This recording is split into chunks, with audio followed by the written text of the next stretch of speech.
Hello and welcome back to Roll Call, Roll call. our ongoing Bards and Noble campaign. Thank you guys so much for being here. We hope you had a good week and a good Friday, and hope you're ready to see how our adventurers do with royalty to this week. Before we get started, though, we're gonna pass it around the table to Tristan. Things, stuff. Yes. Hi, I am Tristan. I know. Oh boy! And take two. Let's do this. And I'm gonna start us off. I'm gonna pass it around the table to Tristan. I'm Sean. Shit.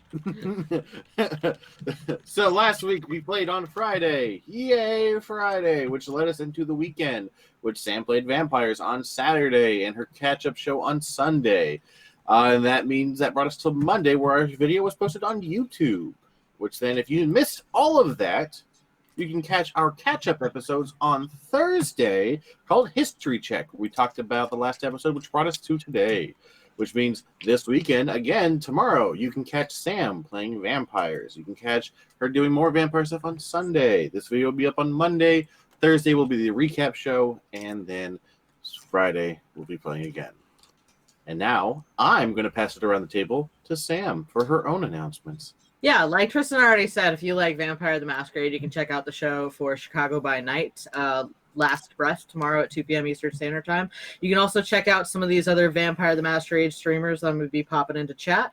As well, you can also check out Brandon's personal stream under Tragic Backstory. I'll post that link in chat too. He is actually coming due for his 100 follower celebration stream where he's going to play Doki Doki Literature Club. So look forward to that. If you like, D&Ds, you want to check out some other D&D streams, here's some that we kind of recommend in the link below, as well as some other general gamers. So like our friends, give them follows. We love them. That's all I got for now. Well, all right. So now we're gonna pass it finally off to Sean. I have news. It is and just disappears. Okay, so Here's his news. He's got new art. If you can check out his frame right there on the screen, Hemnes has his new official art for the Bard and Noble campaign. One of us. So we will hopefully be dropping that into our Discord sometime in the near future. So then we can, everyone can see all the lovely characters we have. Our cast of zany heroes, we'll call them that. All right. So, where we last left off, after a fairly relaxing day with the rest of the group and a tense meeting with Fox. I almost want to say Fox and friends, but he was alone. He was not with friends, or was he? Dun dun dun.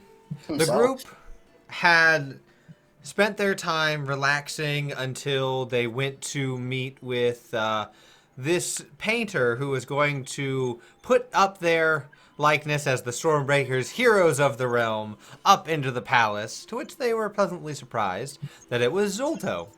And upon discussing with him, they came to an agreement to get 2 more bracelets commissioned by Zolto to have the group be able to talk to each other. And from that, they understood that there was going to be a little bit more they were going to have to do for the artificers up at the north end of the city. And the group finished relaxed about their day until they each had their own revelations at night and leveled up. Yay! So Yay. Everyone's level 11. So then we're going to start with you guys in the morning. This is the day you're meeting with the king. So be warned that that's today. There's not much time. So as Chet wakes up, he's going to spend some time preparing some spells, because he's figured out some new things. Morena during this time is not going to be, she's going to be like casting spells her like own tentacles coming out, and like you see she's coming more to terms with what she has. She also makes a nice cup of coffee for you too. I am also going to. I meant to do this last session, but I'm also going to give her actually the Wand of the War Mage. Oh. As kind of like a little gift. Boyfriends give gifts, right? This is. She's gonna look at you and go, "Are you sure?" Yeah, I'm sure.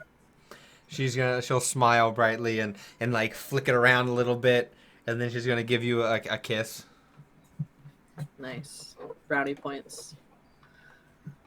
I'm interpreting what I understand Nancy would do using what I know of Nancy. So you can remove that from your page, and I'll add it I to. did. Okay. How about you other guys?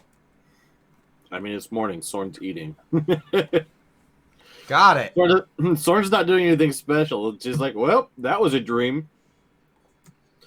Well, it's breakfast time, right? Okay. Easy peasy. No worries. What about you, Hemnes? Gonna wake up and do like a little bit of just like, ha, ha, ha. Okay, I'm good. All right, My arms still work. Strike it. I'm going to go to Hemney's door and knock while he's doing that and ask him if he wants to come over for breakfast. Absolutely. All righty. So I will have breakfast with Hemney's. All right. Chet and Marina have their own breakfast. Yes, that's what it is right there. I make like pancakes with like little smiley face and like hard eyes, like out of chocolate chips. She loves them and devours them. Perfect. Hemney's is the new guy in the group, so I'm trying to like make him feel more part of the group. Like, you would like breakfast? Yeah, Chet's too wrapped up in this New love. Quite literally wrapped up. because love belongs. Black tentacles. Shut your mouth. After about 30 minutes of you guys eating together on your doors, I open the door. Hello. it is in front of your door. There are 3 handmaidens, all with various pieces of clothing and needles and sewing kits and everything. As they just walk in. All right, ladies, we need to get to the measuring. We have to get them fitted for their formal occasion this afternoon, meeting with the king. And like they get ready, like they start like setting up a table. You see one of them pulls out what appears to be a small looking table, like it looks to be a figurine of like a sewing table. As she tosses it out, it flips and then expands and lands as a full sewing table with like multiple seats around it for them to work with. Same thing happens at Chet and Miranda's door. Jesus, Capsule Corp.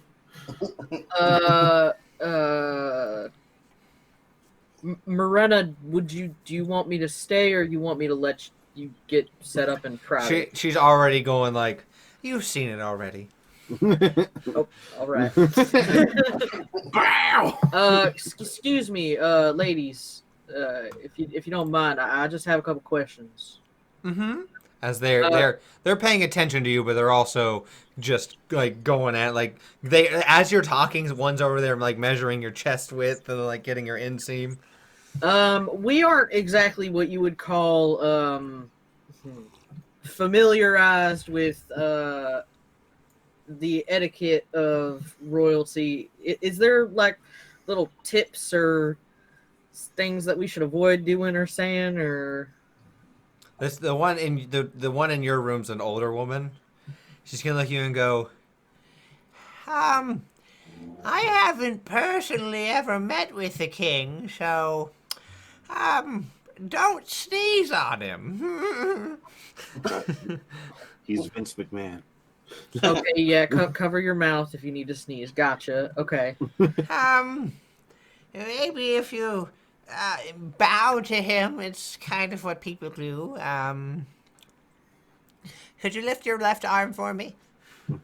Sure. He's gonna measure up. Okay, good. And she lets go, and the tape measure's still holding there. So you could, you need to be formal and kind. I don't know of any specific things you need to do in front of the king. I don't know what kind of meeting you're having with him, but I just get paid to make clothes. You can put your arm down. Well, thank you anyway. I appreciate your time. Oh, yes, oh, yes. After about an hour of them spending time with you, you are all fitted into beautiful, like, robes and tunics with belts and a fancy hat. You are decked to the nine in what would appear to be the highest of noble fashion. Tailor-made. Thanks. So if you'd each like to add clothing to your character sheets of the noble variety. Oh boy, is that just fine clothing? Yeah. Soren, yours is very tailored to your muscles. Now, Is there like a little pocket that I can stick Squidge in? if you'd like one, they can put one in the coat pocket. Yeah, just like a little like coat pocket for Squidge. Just takes it off of you, just quickly, like, takes some fabric.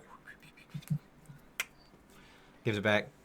The girls looking at you, Soren, are going to go, now, don't flex or stretch. You may. Yeah, we have a little bit of give in there, but we're just tailors. We can't make things out of magic lurk like that. You'll rip it. No guarantees.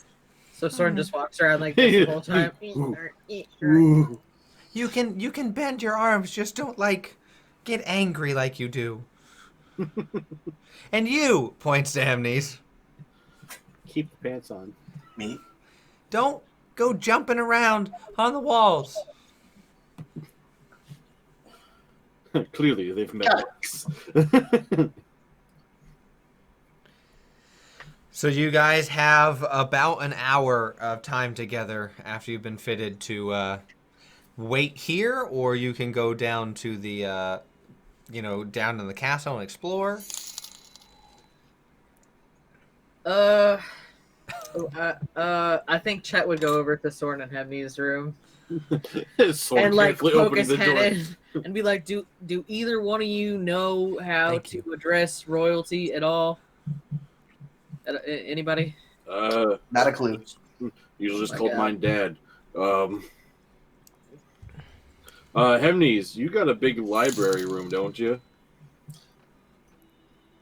Yeah. Let's go look. Yeah, there might be something.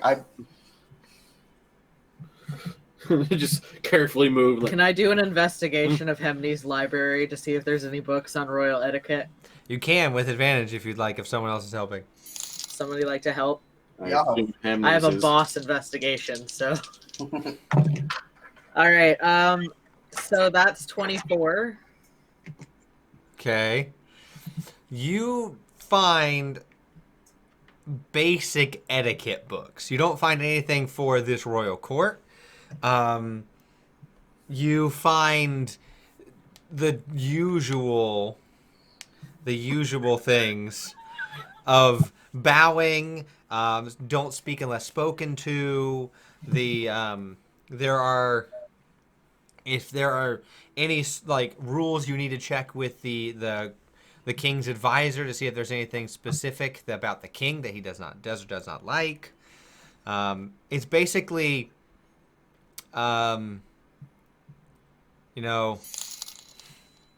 Princess Diary stuff.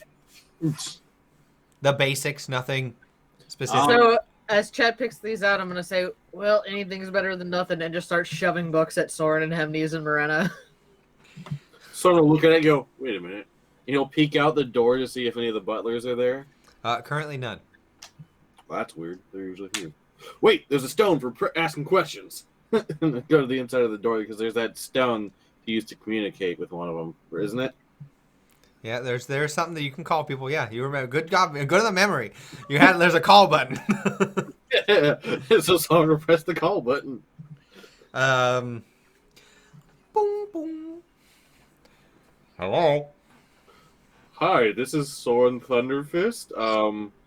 Just had a quick question. Is there anyone that could send us down that we could talk to about ethics for the interacting with the king so we don't do anything wrong because we're uncultured? We're really busy today. We're preparing for the royal dinner you're going to be having. One moment. Oh my God, there's a dinner too. Oh, guys, I forgot. I don't know if I can't tell the difference between a fork and a salad fork or the other 9 types of forks. Oh man. Miranda's gonna come over behind you and just start rubbing your shoulders and go, "It's gonna be fine." No, Good no. form. Soren looks directly at Chet and go, "What's a fork?" I'm looking at Miranda. God, Good we're form. gonna be executed. The king's gonna kill us all. Oh God. Hey guys. Now that I'm here and all, what are we meeting about? I have no idea. What are we meeting about? Only one of you would know, and it would be Soren. And it's Came so along, and now If there's you'd the like, king. I'll use a DM's grace point. Well, I will graciously tell you, and if you need me to tell you what you're meeting about. I'm fairly certain it has to do with the whole thing with Yangu. Was when last time we met with the guards, or like when the king's guards were there. Yes, there's also more you were going to talk about. Well, weren't we? We were also gonna go there to talk about Devon, right? There were 3 things.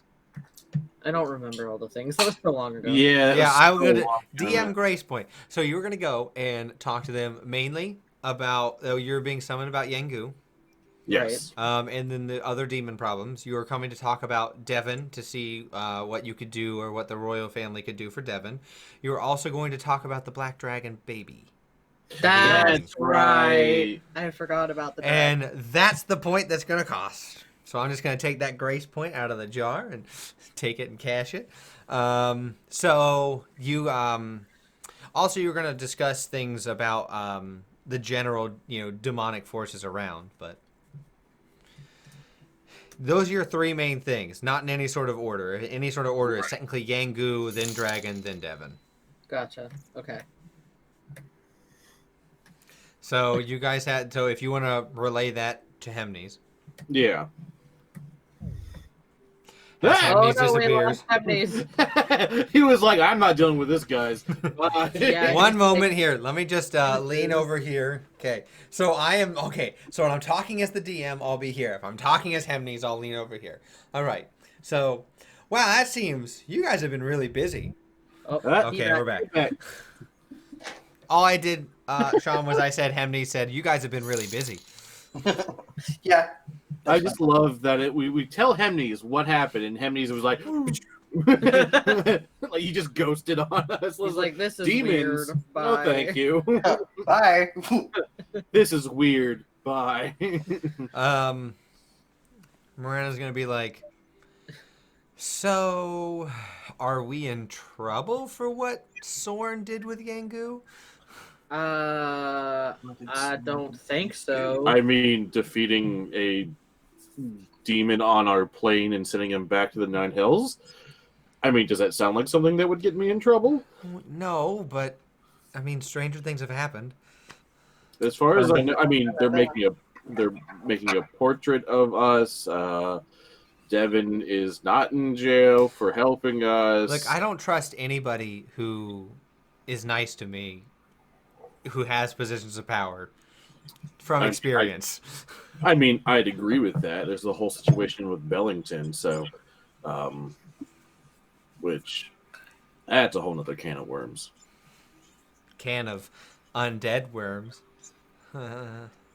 Get out. Worms like WYRM. No, WURM, the giant sand-eating ones. Fair. So you guys can spend the time. You guys are all now. I'll say on a scale of 1 to 10 on your poise meter for your formality, you're probably at like a 3 or a 4. Better than a 1. You have the basic understandings of lower etiquette.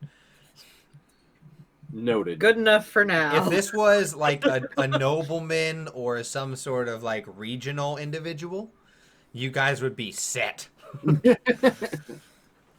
So you guys eventually, there's another knock on the door where you guys are all in, as A group of 2 butlers are there. Afternoon. Hello. We're here to escort you to the waiting chambers to meet with the king. All right, I guess. Please leave your weapons here. It's kind of hard to do. Crack, crack.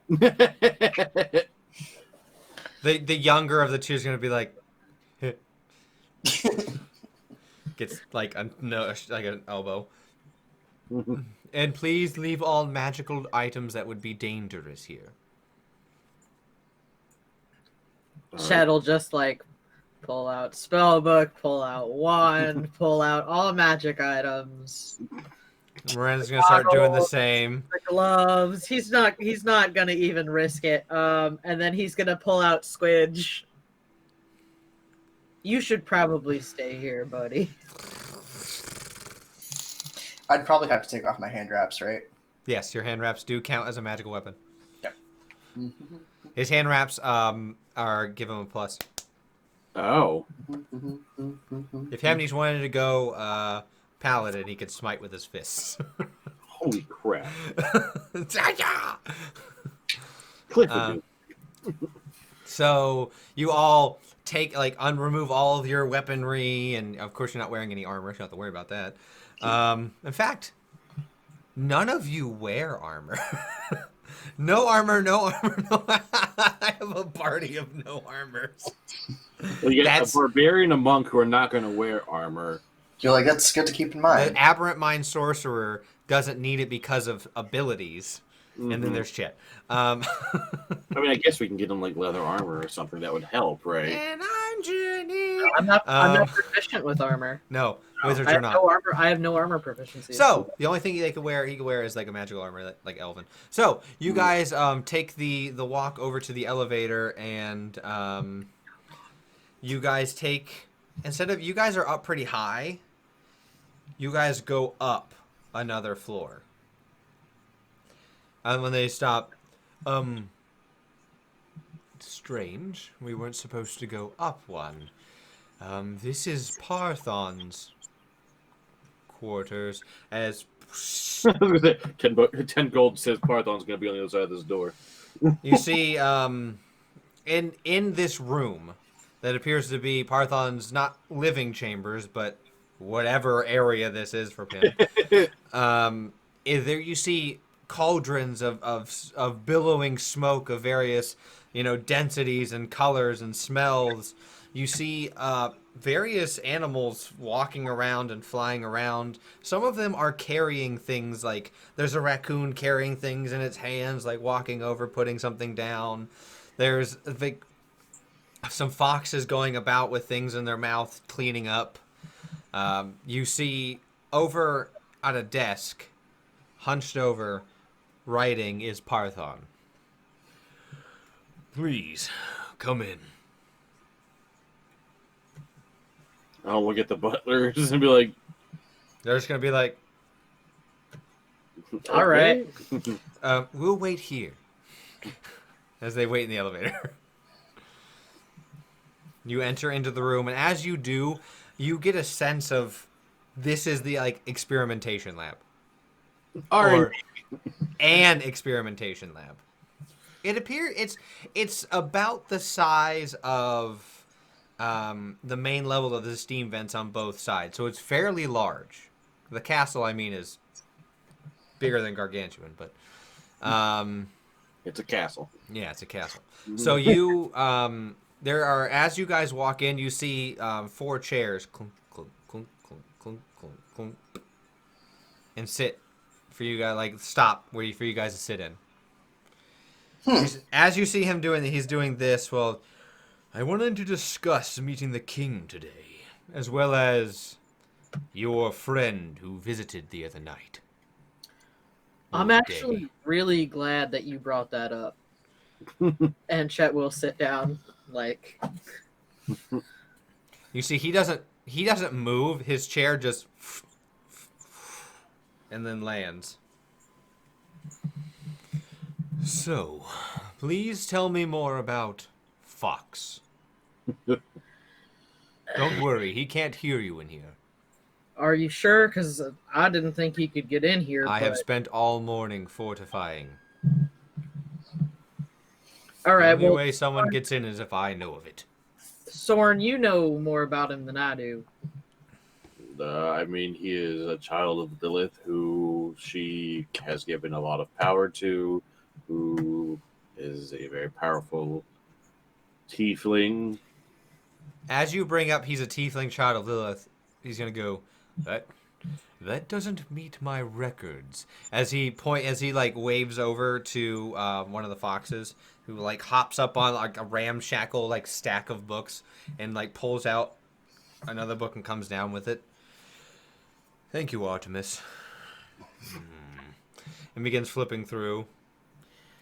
This book contains all of Lilith's children, and he is not one of them.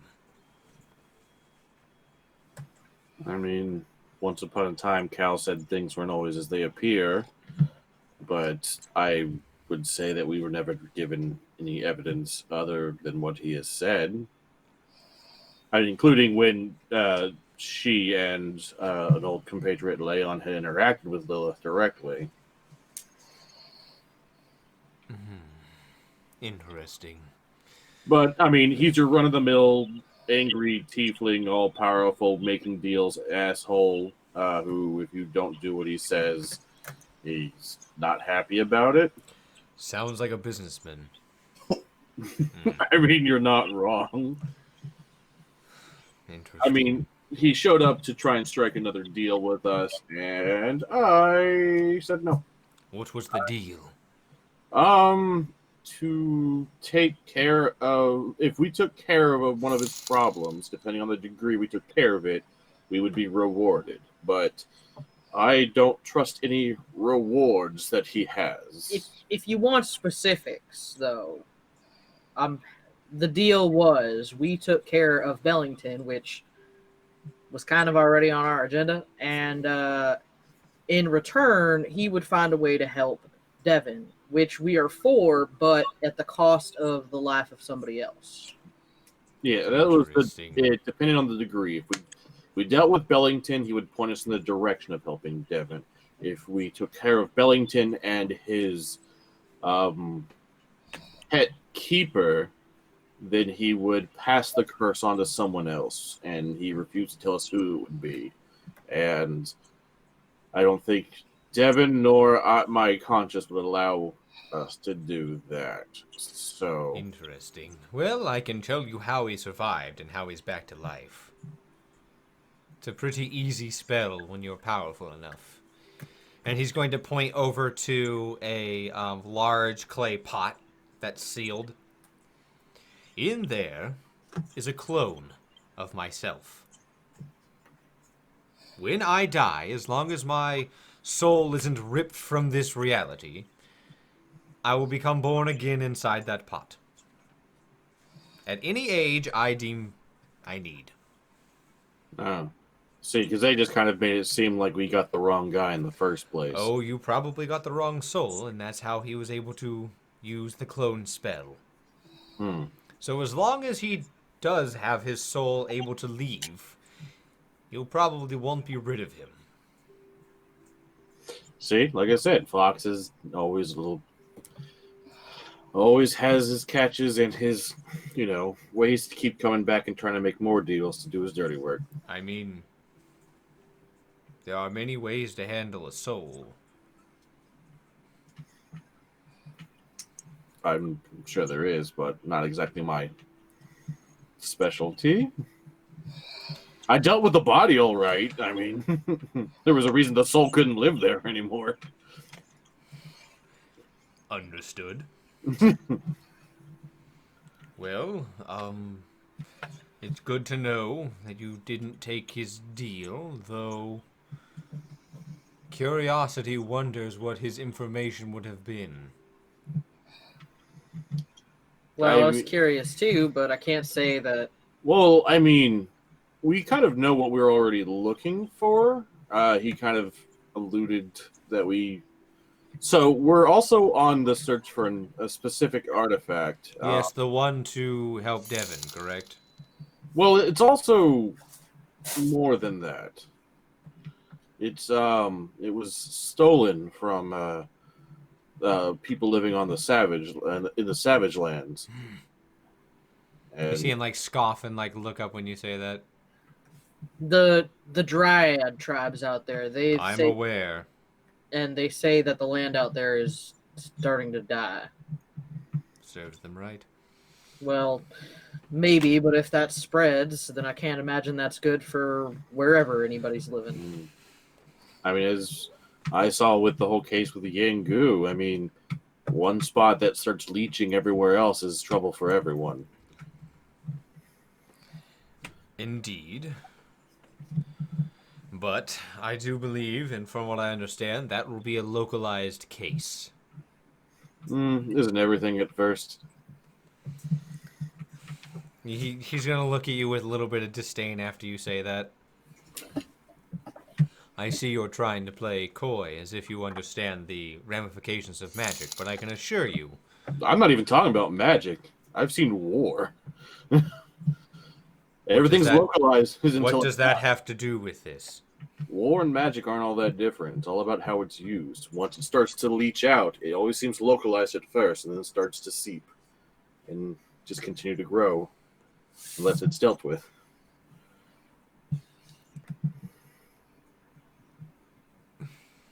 He's just gonna put his hand up and wave you off. So...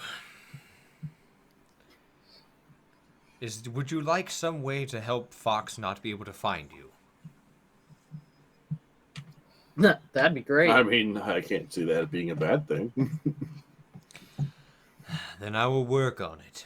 I will see what I can find as a way to ensure he has at least a harder time finding you.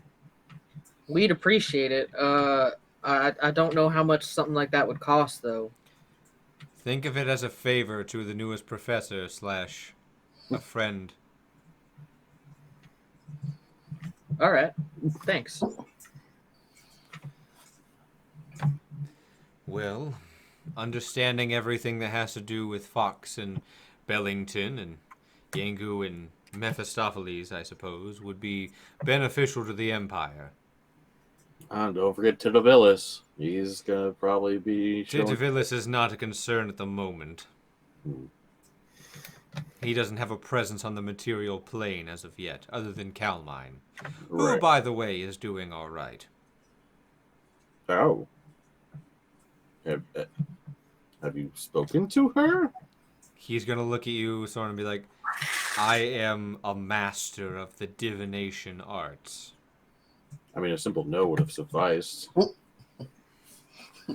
We appreciate you letting us know that she's okay. It's reassuring, and Chet will kind of shoot Soren like a dude. She is currently trying to find a group of mercenaries and people for hire to help her go into the unexplored territory. So that what is that man's name? The annoying one. Bertram? The Gleaming? Birdie? Yes. I may be scrying on her, but dear Lord is he loud. All he does is just make jokes. Wow. And talk about how beautiful he is. I have to say, for once, I actually feel bad for Cal. So, is there anything else you require of me before our meeting with the king? Yeah, are there things we shouldn't say and do around him? We're not really, used to this kind of thing. He is a rather large germaphobe. Okay. We know not to call him Archie. Oh, for the love of God, don't. I'm just saying, Devin did tell us to make sure we knew that. Yes, I know. Palo be praised if you don't. He gets very irritated by that. He heard some servants joking about it, and let's just say they haven't come up from the lower depths of scrubbing the dungeon since. They're not. They weren't. As soon as he sees Chet's face, they weren't imprisoned, meaning they had to hand scrub the entire dungeon. No magic. Unfortunate. So, what else can you not do in front of the king? Please don't speak out of turn when it's a royal matter, which is what it's going to be. If it's a more familial matter, like with him and Devon, then it is more accustomed to let him finish speaking and then talk. Do not interrupt, but you do not have to be spoken to. Does that make sense? Right, so wait to be addressed. Gotcha. Wait during the formal. Informal, as long as he's finished talking, you may talk. All right. Any sort of particular like bow, curtsy thing? I know some places have different standards of practice. He's going to stand up. I need you to pay attention to how you bow properly. Hand to hand. Bow. Do not go past a 90-degree angle. It seems as overcomplicated in trying. Do not go above a 45. And like you see him like do the bow. So anywhere in between there, if you would like to curtsy, the matters of curtsying, as he's wearing a long like robe, he'll put him like his feet like crossed, and then like he'll do like a deep curtsy and like lift the tinges of his and nod and turn. That is acceptable. Do not go too far down. You might be trying to over-appease him, but do not half-ass it, as it were, and lightly do it. And Brenna's just like, oh my god. It's all right. You're beautiful. You do everything perfect. Thanks. Well, So, what else can you not do? When we're at dinner, he must always take the first bite of everything. Don't set the king on fire. I would love to see you try. Now, when you say everything, does that mean each dish or each thing on the dish? Each dish. Okay, because it'd be like, wait for potato, wait for like, chicken, like. He'll generally eat. He'll generally eat the protein first, but it's customary to let the king begin eating. All right, hear that, Soren? You gotta restrain yourself. I know your little flashy And thing might say it's time. He's gonna turn and point to Soren. You. When you're eating, small bites, no sounds. Use a knife and a fork. He's gonna hold up a fork. Fork. You don't even know where he got it. He just apparates it. Fork. I know what a fork is. Oh, that's good to know. He's gonna pull out a slightly smaller fork. Do you know what these are? Salad fork. They're forks. You just said they were forks. Am I wrong? Someone tell me I'm wrong. Someone tell me they're not forks. There's different kind of forks, man. He didn't ask for a specificity. He just asked what they were. They are Your forks. smart ass attitude will get you in a lot of trouble in the king. We're not with the king right now. No, you're with the king's royal advisor. Mm-hmm. Yeah, and this guy's going to advise the king. Yeah. Let's maybe be kind of nice to him. Just a little. Him first. Oh my god. When you go to incarcerate them, can you just leave me out of it? What do you mean? Don't that? worry, it would be a public relations nightmare to have a meeting with the newest professor of the academy and immediately put them into jail. Do not worry. He's gonna hold up a trident, a three-pronged. Great. Salad tuna. Get over here, fish boy. This is the last man who tried to eat a salad without the right fork. Get out of here, Aquaman. He's gonna hold up a trident for it, so a three-prong. This is what we use in the kingdom to eat dessert. Three-prong is dessert. Make sense? Chet's like taking notes. Please don't bring those out onto the table.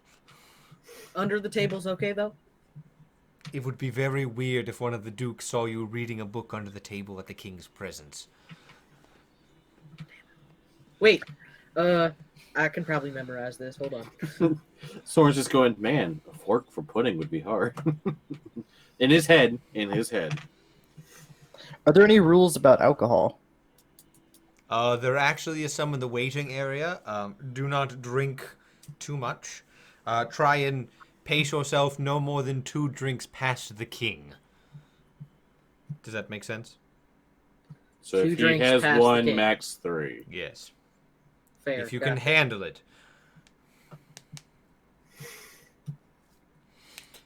Sean, do you think you could angle down your camera just slightly a bit? I do love the Never. dragon in the background, but I'd like to see your beautiful face more. Never. So, with that, let us go to... I will go and alert the king and see how he's doing for the day. And please go to the waiting area and enjoy a light drink, if possible, and some food before meeting. When you're meeting with the king, it will be in the royal meeting room, where we generally have larger meetings. He'll be seated on his throne with a large table. You are to sit no closer than 4 seats away. Gotcha. Mirena's just going to go, I'm just going to sit next to you 1 away. Just wherever you are, just 1 farther away from the king, all right? Fair enough. Please don't all sit on the same side, though. That would be very weird. All right. So, Soren, you sit across from me. Hemnes will sit next to you. I'll sit here. Morena will sit there. And then we can all respectively kick each other under the table if we're about to say something stupid. Sorry, my head just went to a meme and went, is a wizard going to be able to take a 1d4 kicking damage? Takes 1d4 kicking damage. The wizard. Who can say? Okay, so What you say? you guys are, you guys walk out. He's gonna, Chet, before you go, may I have a word in private? Of course, sir. And I'll like escort Morena to the elevator and say I'll be right back. I see great promise within you, but I have worry. Worry how? Not about you, about the individuals you keep. In this more delicate formal matter, I can't help but notice a tension between myself and Soren. He's a little prideful sometimes. He needs to, as they say around the kingdom, check the pride at the door. Says the man that down talk just because I don't use magic. That's understandable. He's a decent, law-abiding man that I have full trust in. The bad But I ones aren't understand that exactly law-abiding. Well, he's also not exactly your typical Badlands homeboy. Yes, I know. But he seems to have a problem with those who have more authority in the situations.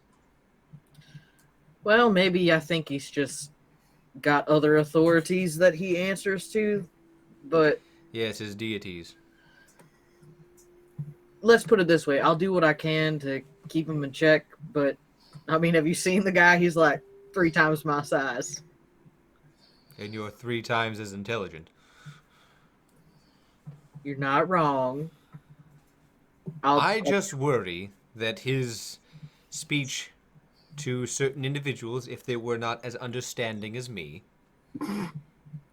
would go poorly for your group.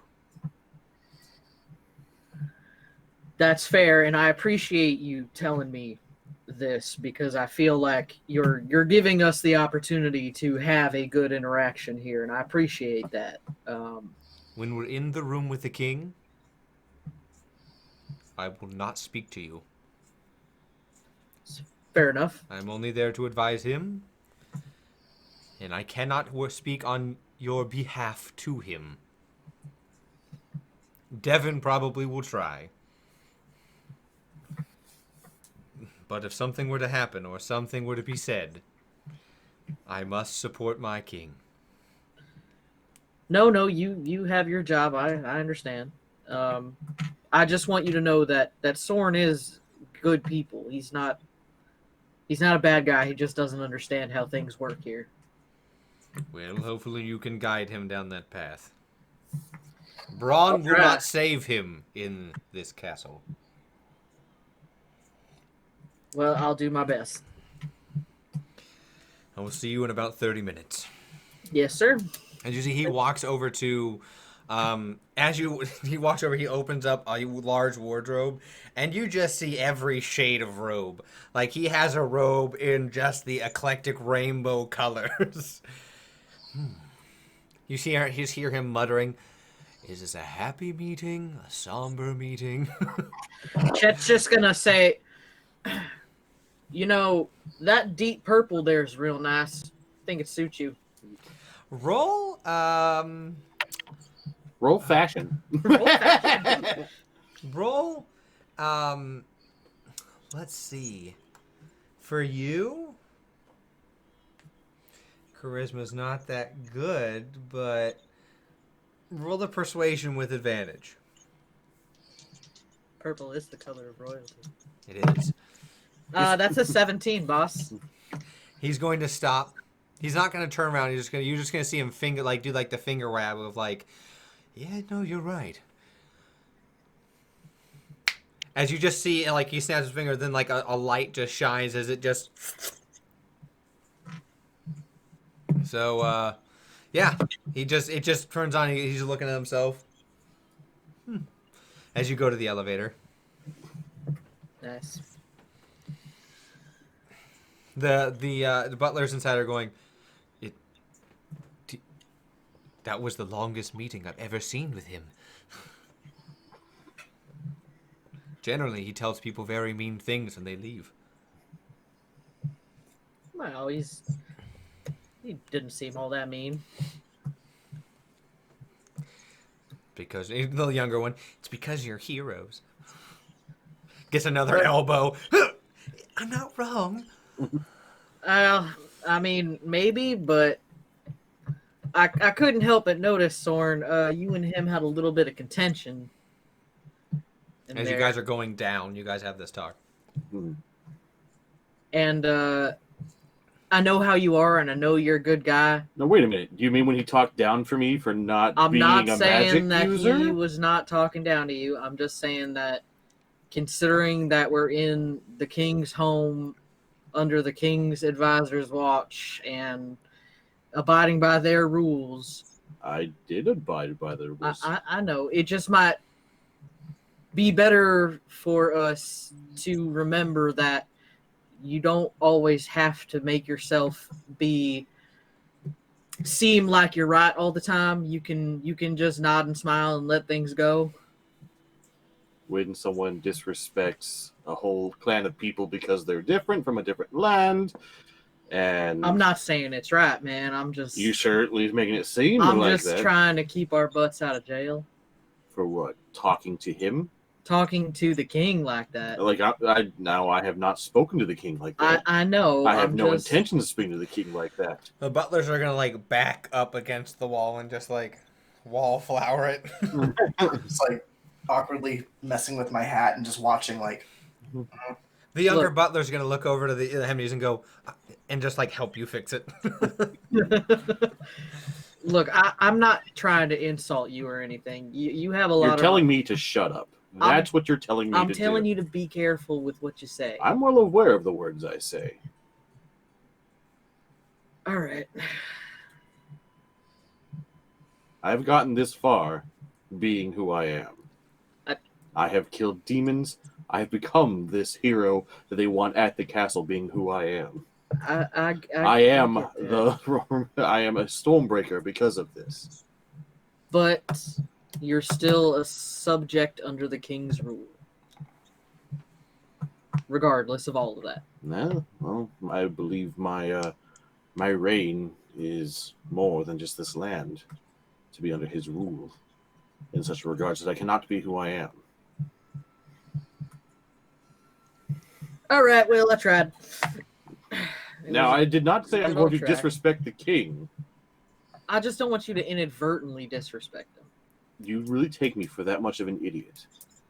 No, Because you're certainly sitting here telling me that you need that I need to be just careful don't of think you who, always get how you sound to people sometimes. and you coming off this way may not be the best choice of words. And you want me to be careful of mine. Boom, boom. If you just follow us down the hall, we'll go to the waiting area. Soren will just leave with the words of, I thought you trusted me more. And then walk away. Miranda's just gonna be like, and just hold your hand, Jet. As you guys go down the hallway for about a minute, you fork around some turns for a minute, and then you see, as you walk up, some very, very, very large doors, very ornate, gold-plated, with red, deep, dark red wood as the stain for the wood inlays, giant steel doors with the gold and accents all around it. Now, that is where you'll be going to meet with the king. But for now, and you're going to turn a very, not nearly as big, big enough for Soren for you to hunker down and like turn and go. With gold trim, as you notice, as you go down the hallway to this area, everything becomes a lot more elaborate. The various statues of heroes of old with paintings of battles, angels fighting demons. There's one where you notice the placard on the bottom is the first king, as it shows that like a conclave of angels with gods above them. It's obviously a very, very, very large over the top depiction of the first king becoming king, but all these deities shining their light down as a king stands on a pauper like stone throne in front of a large mass of people. As you go into the room, you notice the scent is very calming, like mint and eucalyptus. That's very calming to the senses. A little sharp, but after a few minutes, it's very relaxing. There is a large fountain in the middle of the room that's spraying out not standard colored water. Kind of like a more lightish blue water that it goes around. It reflects in the light just so that it cascades rainbows all around the fountain, all angles. You see a large food table full of food, water, tea, ale, some heavier drinks. As it's just you guys in the room. There are no attendants. It appears to be this room could fit about 50 people at once, but it's just you in there currently. The butlers will go, we will be right outside the door if you need us. Please feel free to indulge in some food and light drink. If you're feeling weary or need a refresher, merely go over to the fountain and splash some water upon your face and you will feel revitalized. If there's anything you need, do not hesitate. We'll be right here. And they'll close the door. There's soft music playing as animated instruments, as soon as you walk in, begin to pick up and lightly play. Soren will probably go over and get an ale. Okay. Hemnes. I'm gonna go touch the water. As you do, you feel it revitalizes your ki. Like you feel rejuvenated in that sense. As you see Soren go over and get an ale. And then I'll probably do exactly the same. Now, would you like to roll to see how gripped by your vice you are? Sure. So I'm gonna roll a percentile. Let's, Suicide. He sneezed in front of the king. Kill him. Oh God! Wait, I am the king. I sneezed on myself. Oh God, this is worse. New king, new king. la la la la la la. I will be king. So I'm gonna roll. It's gonna be. It's not gonna be as high of a vibe since you've had alcohol recently. Mhm. But we'll say there's a 10%. So 1 to 10 on this. You're gonna be pulled in by your vice. Dun dun dun. No, you're fine. Almost. It was right next to the one. It was a 26, which is right next to the one. It almost rolled a geez. 1. So yeah, Like, you feel like you can control yourself. You're just having a drink with Soren.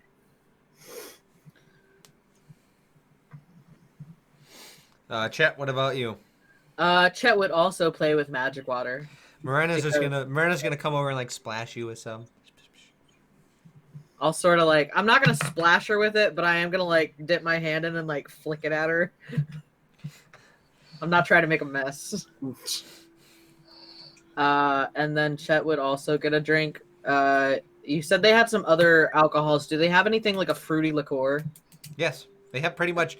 If you can imagine it, Like a schnapps, like an apple schnapps. yeah, Yeah. They have a various brandy, various like fruit wines, like liqueurs and things. So, you guys have anything to talk about? You're just gonna sit and drink. I think we're just waiting out until the king thing. Like having a drink and just kind of sitting and wait. Because it said, what, about 30 minutes? Yep. You guys, after about 30 minutes, a knock on the door. Hey, can I come in? No. Yes. One of the butlers open the door as Devin rolls in, being accompanied by an attendant. So, you guys ready to meet Archibald? I mean, I don't even think if we weren't ready, we'd have an option at this point. Well, I'm trying to steal your mind for what's about to come. He's been in a mood today. How unfortunate. There's been some issues with the neighboring continent, with the capital of Icarith, which Chet, soon as he says that, bing, that's the capital from the area of the continent you're from. Yup. We've been having some issues with some of their, some of our trading ships that are going there to trade with them going missing in their part of the oceans. And they're claiming that they're not doing it, but we have reliable sources that they are taking our ships. Well, I'm sorry to hear that you're having that problem. I wish that there was a way that the two kingdoms could reconcile. Well, if all the places could be like Gallego, which Chet you also know, that is the capital on the most southern-eastern part of the continent. It's the closest city on their continent to the kingdom. It is the one of the split capitals that works with the kingdom, like as a not like an annex, but pretty much that part of that country or that part of the world is that one of the more militaristic ones? no, that's trade. Okay, that's trade. The militaristic ones are the western side. Okay. Of the, I was trying to remember the Yeah. little map you showed me. Yeah. Yeah, no, we have where you're from is more of the arts and culture. Then Right. there's the trade using raw materials because that part of the country is very it's think of it kind of like Russia. It's very like mineral resource heavy.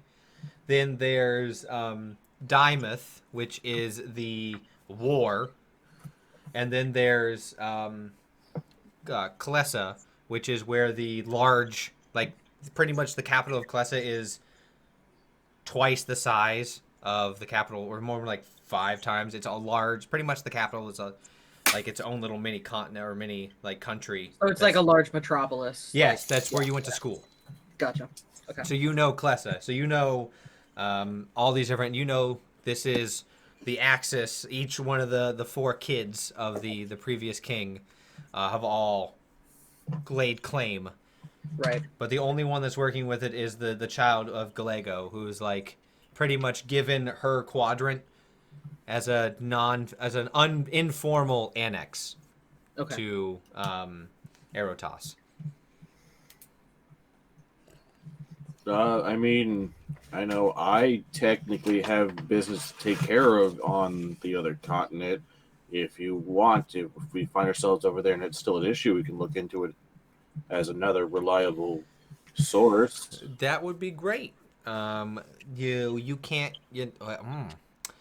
That would be. It would be a lot easier for you guys to get in if you still had Solomon, because that means 2 of yous would be from that continent. But if you're gonna be going as emissaries of us, you're gonna need to go through Gallego, and then work your way up. Which Gallego is not too far away, especially with you flying airship. But it would be probably best if you do go under working with us to try and figure out what's going on, to go through Gallego, get the proper paperwork, to then travel into the territory of Icarus. That make sense? Just seeing if you'd want us to be another resource. I mean, I'm all for it. Just well, at least even if it's just for you, if we are another one of your resources that you trust enough to come back with reliable information. Indeed, but I would you still have to go through Gallego. But we can handle that a different time. We can handle that later. So, how you guys feeling? You guys feeling loose? Feeling good? Because don't. This is gonna be, like I said, with everything going on with Klessa, we're not well, Klessa is a whole other thing. With Icarus, mainly.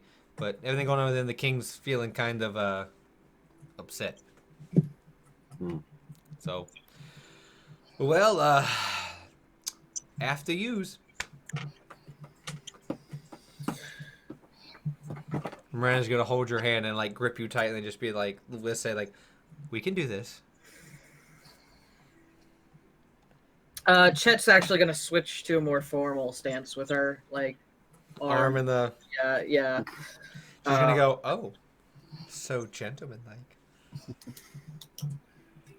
Well, when I'm with a lady, I try to be. I'll look down at Hemnes and be like, do we do that? I don't think this would... I'm like... Devin's going to be like, no, you guys just walk normally. Okay. They're a couple, so make sure you don't walk ahead of each other. You have to walk together then. Oh, also, what would you guys like to be called when you enter? We have to like do a whole thing. I mean, are you talking about individually or as the group? Well, you're in the Stormbreakers. That's not individually. Chester Boone Hartley. As one of the attendants pulls out a piece of paper and like, okay, Chester Boone Hartley. Professor Chester Boone Hartley. Dr. Professor. Dr. Professor. Devin's gonna go, you're not a doctor. Dr. Professor. What would you like the young lady to be called? Accompanied by, because he doesn't know you, so Mrs. Chester Boone Hartley? Not yet. Lady Morena? Morena's gonna go, Yeah. yeah. I'm not being presumptuous. Ms. Morena would be fine. Okay. accompanied by Miss Morena. And you, points to Soren. I am Son Thunderfist Jotunhai. Okay. Just wait, I'll get that ring. Ring of And Evasion. then you, points to Hemnes. Hemnes works, or Hemnes of blah, son of blah. We don't care about but you're from Marbell. Hemnes of Marbell works. Okay. Hemnes of IKEA. Hemnes of Ikea. The great country of IKEA. It was built from the ground up after it was flat shipped across the sea. Ooh, horrifying. I'm about to like just right in the camera. Okay, so as you get ready to go in, Devin looks. As soon as you guys are getting ready to go in, Devin's gonna turn and go. I'm gonna make this very clear. If any of you call me by any name that they're about to say as I go in, I'll break your kneecaps. And Chet, if she says it, and I'll break your kneecaps twice. Chet's just gonna shoot Morena this look like, please don't. Oh, I really want to say it now. Morena's like, I mean, then I just have to take care of you, but... Hurt, comfort, fit. Hurt, comfort, fit. Okay, this is not gonna be some like Munchausen's by proxy crap, all right? It's going to be turned into misery. I was about to say it's going to be God, misery. no. So as in, now announcing Lord Devon Esquire the Third, son of, and it's just gonna go. He's gonna get like the longest, but some of them that quick out is like Esquire, and then he has like Mary is somewhere in his name. As he gets pushed in. Whee! As you guys see the doors open, and inside is the most, you guys have seen like decadent rooms. This is like, you guys keep getting each like new decadent room topped. You guys have seen like rooms that have been like, wow, I couldn't afford one thing in this room. The first thought you all think is, wow, I can't afford to breathe in this room. Everything is gold-plated, made of the finest stones, the finest refined materials. There's gemstones and everything. Above the throne is the royal family, which is currently Archibald. And Devon is off to the side in the painting. Someone's just going, well, it doesn't got a big, giant regenerating hog above it. No, it does not. No, it's not Valhalla. It's not that great. Yes, to Soren, I guess it's not that great. Say it out loud. Announcing Hemnes of Marbell. As you walk in. I guess. Roll me...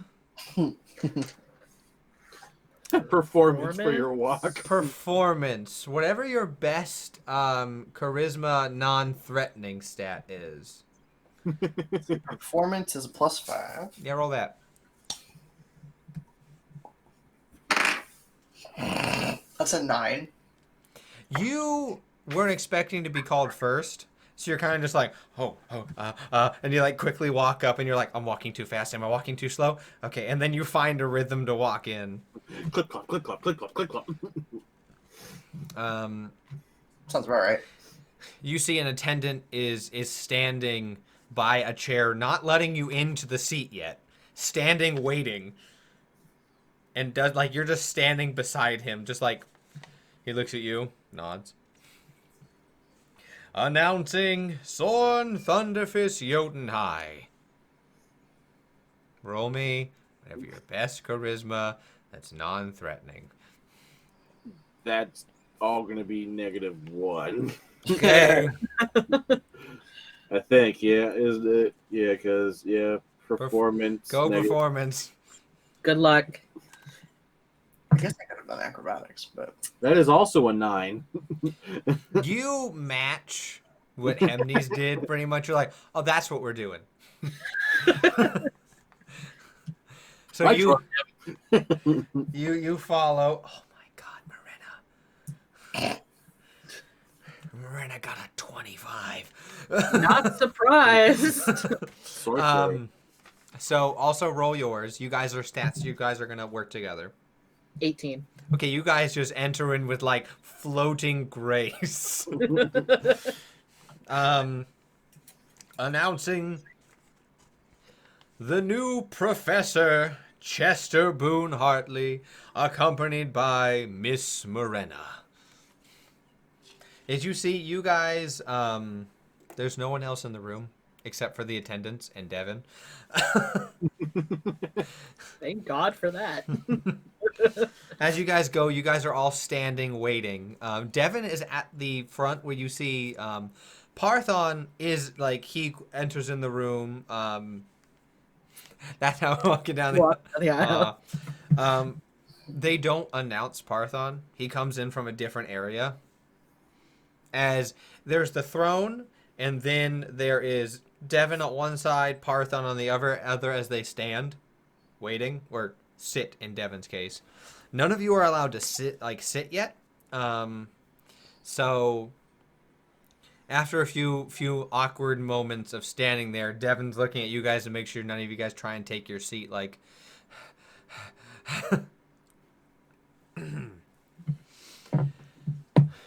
announcing King Archibald Hieronymus Esquire the Fourth. As you see attendants come out and like roll out a large purple like carpet with red woven in it as it goes straight to the throne. None of you have seen the king. You've seen depictions of the king, but you've never seen the king. As everyone stands at like the biggest of attention, until as he begins walking out, he walks out with his pace is structured and poised and semi-militaristic, but not like 1, 2, 3, 4. He seems to be effortlessly gliding across in a militaristic cadence. And what you see is the salt and peppered hair of the king. A human who appears to be about 5'8", dressed with the royal cape, all the garments, his crown studded with diamonds, emeralds, rubies, sapphires. The crown sits about this tall on his head. It has the insignia of Erotos on it. He appears to have an empty holster, like a empty scabbard for a sword. There's nothing in it, but he does have one with him. As well as you notice he has a book satchel attached to his side. His face is contoured and well defined and chiseled. He's not the most handsome of man, but he is quite attractive. He seems to have no hesitation in his walk, as if he's done this 1,000 times before with 1,000 different people with 1,000 different reasons. As he walks, he flourishes his cape as he stands and takes a seat, looking at you all, eyeing you all. His eyes are what appear to be a shifting and changing shimmering of silver and gold as they swirl around each other. He does not say anything. He looks to Parthon, nods as he sits. He looks to Devin as he is rolled forward. Devin's going to look at you guys and do like the pow. Chet As he looks not one at a time. He looks at Chet first. Chet will do the bow, being sure not to do more than 90, but less than 45. Going at, let's call it like a good 70. Just like a nice like. Yeah.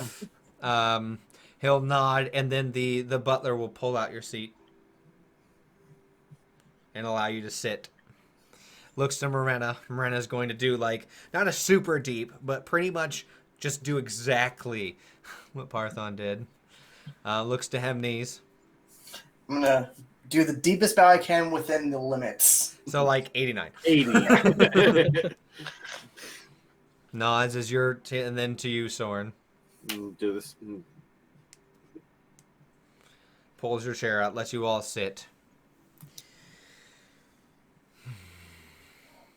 Parthon will stand up once again. This is a meeting between the Stormbreakers, heroes of the realm, and his royal emissary and highness, true King Archibald, accompanied by the magistrate of the military and guard and his royal advisor. Sits down.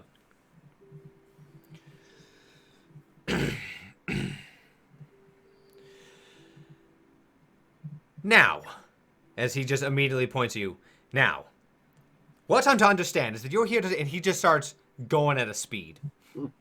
What I'm here to understand is you're here to talk to me about the things that happened in the northern part of the continent, which had to do with Yangu. Also, I'm to understand that you're here to talk about the Black Dragon, who is the grandson of one of the Elder Court of the Dragon Kings, as well as some issues you have around the rest of the city and the continent. Yes? As he looks over to Parthon, and then Parthon goes like a slow down. I am terribly sorry. I just get a little bit excited. I don't get to meet adventurers that often. You'll see Soren kind of like raise his hand slightly once he's done talking. Devin's gonna look like, why are you raising your hand? The king's gonna go, bold. Go on. Well, you are absolutely correct in why we are here, and we are pleased to tell you of, I guess, the adventures of the Stormbreakers and how we are continuing to try and help in any way we can. If Noted. there is... it just cut you off. Noted. Well, I will state as the king and the royal position, we are eternally grateful and thankful for your efforts to quell the demonic scourge that happened in the north. But we do want you to keep those stories to a minimum. We cannot let the general populace know that there are demons trying to overthrow this country as well as the world. So, it is royal decree, as you see, as soon as he says that, Parthon pulls out a piece of paper and quill. Oh, God. Royal decree that you will speak no longer of Yangu to the general populace. Unless absolutely necessary. Is that understood?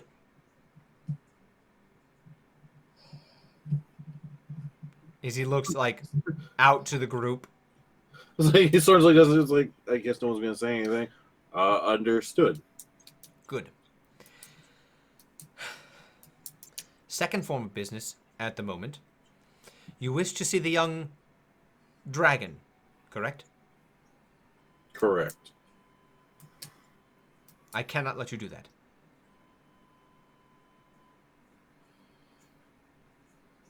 May I inquire why? No. We were kind of assured that he was going to be released to his people.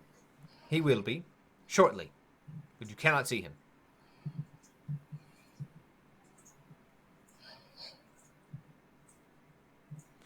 Devin's gonna look at you, Soren, and just be like mouth, I tried. Third, I have heard rumors about an individual named Bellington. I would like to learn more about him. What can you tell me, Chet? From my understanding, Your Majesty, Bellington was initially in the town of Humbleton, where the Stormbreakers first encountered him. And Chet will sort of cliff notes that interaction, and then we'll bring up that Chet had seen Bellington again at the library at the school here. Most troubling. Okay. Python? Double security at the school. Yes.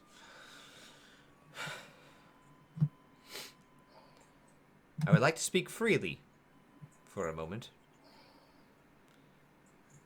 I am forever indebted to you for saving our kingdom, but it would be foolish and unwise to allow such powerful individuals with such interesting connections to go rampant in the world, in the country, without some sort of supervision or balance or check. Does that make sense to you? It's understandable. I would like to give you as much freedom as possible for your duties to the realm as well as your own personal goals. I would like to find a way to come into an understanding, as it were, where you are allowed to roam free, but keep in mind the basic interests of the kingdom of Erotas. I know that only one of you is native to the kingdom, correct? That is correct. That would be myself. Yes, you are the first in line to the Goliath tribes to the north. That would be accurate, yes. I would like to partner with them more. We've had troubles with them in the past. They seem to be willing to defy the royal decrees in the name of their own purposes. Depending on when the troubles arose, it could be from the situation involving Yangu poisoning. These issues have been happening for at least 3 generations. Well, that, I guess, still doesn't surprise me. Seeing as you are a hero of the realm, as well as an individual of poise and renown within your own tribe, I would like to work with you to see if we can't come to an agreement with them, since they are technically people of the crown. I would like to manage them in a way that gives autonomy within the country. To conscript them as a city-state, if that puts it into a more layman term. I mean, I'm happy to work with you on establishing that so that there is less turmoil between them and the kingdom. Good.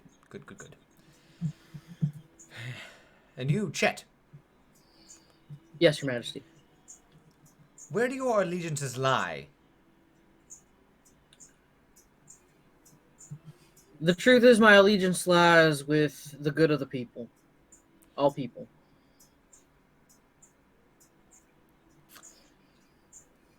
Understood. Do you have any connections with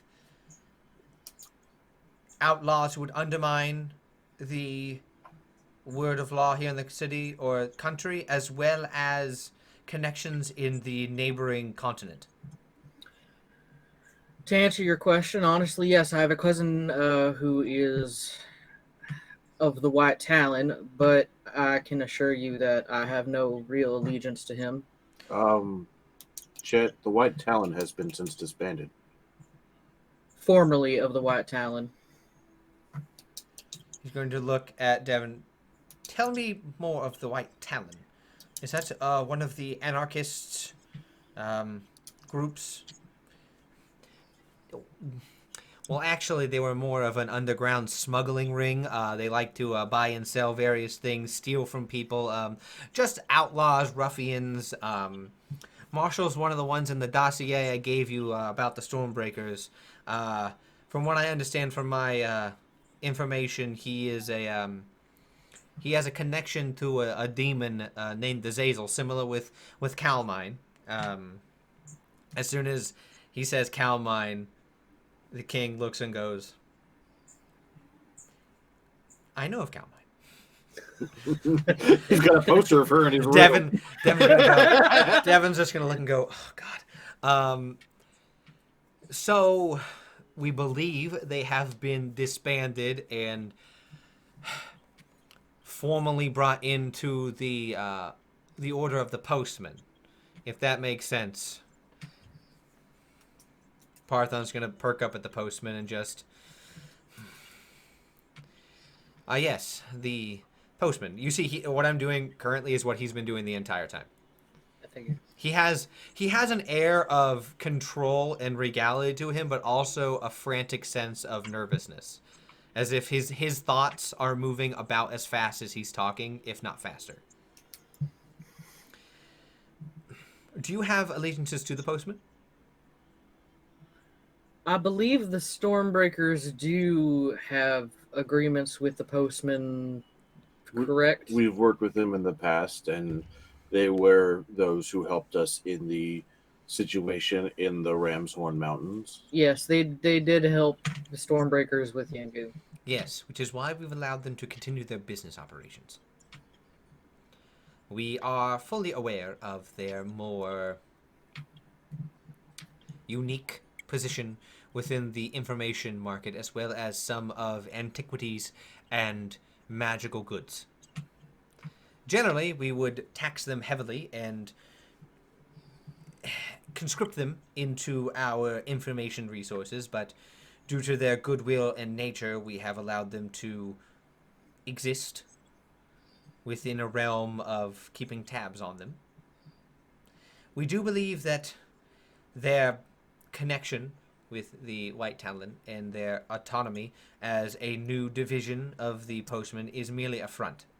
But we do not have confirmation in that. It seems to be a cover for the Postman to gather more forces within their network, which we are keeping a close eye on. So, is there anything I should know about that connection? I mean, we were led to believe that it was essentially a way of changing direction of their seedy past into a more constructive medium. I mean, because the Postmen have yet to give us any inkling that they were on the wrong side of things, and they're not on any side of things, and that's what troubles me. I've been given several reports where they give information to the sources in individuals that should not have it for the sake of coin and control over certain parties. no, we have not experienced that ourselves. I wouldn't imagine they would put you into that circle as individuals of heroic stature. They must have figured if you did not die or become outlaws by then, you would have to come and talk. Which I have been incredibly rude. Would anyone like tea or something to drink? No, thank you, sir, king, sir. Your Royal Highness will do fine. Your Royal Highness, my apologies. Anyone else? So, do you oppose of people drinking alcohol in your current in the current Yes. word? Okay. Well, then I will abstain and politely decline. And do you, Chet? No, thank you, Your Majesty. I'm fine. Marina? She's gonna look at Chet and go, I'm fine. Very well. And he'll snap his fingers, and then a large teapot comes out, and his servants pour him a cup. Good. Is there anything else you'd like to discuss before we break down some of our other things we must discuss? Just in the presence of honesty, you had asked me if I had any allegiances to my native homeland. The only one would be to my grandmother. I don't generally have allegiances to the throne over there. So, if push came to shove, and we were at war, once again with one of the countries over there, and I could guarantee your grandmother's safety, would you work with us? Yes, sir. Parthon, see if we cannot get his grandmother a lovely place here in the capital to live. If that is something you would be willing to allow us to do. In all fairness, that would be more on my grandmother if she would allow it to happen, sir. Parthon would be like, indeed. That she is one who is very unique, to put it lightly. Though she does make lovely tea, but not this kind. And he'll go, It's hard lemonade. wait. The king will go, she makes sweet tea? Oh, yeah. She makes great sweet tea. I love sweet tea. It's just, it's bad for the heart. After so many, as you see him like ticking his fingers, it's bad for the heart after so many glasses.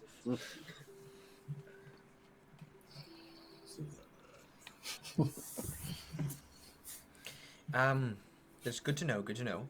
If we will alert you if she does decide to come stay here. She will be most likely a guest of Parthon's due to their history. I think it would be wonderful. Good. With Yangu, we have had rumors that another demon lord had presence somewhere close to the capital. We do not need you to... Oh, thank you guys for the raid. Yay! Welcome to the stream. You guys are catching the heroes talking to the king of the country they're in. So it's a very interesting conversation. Hoity-toity conversation. So... Trying to have an 8-foot Goliath be polite in the presence of a king.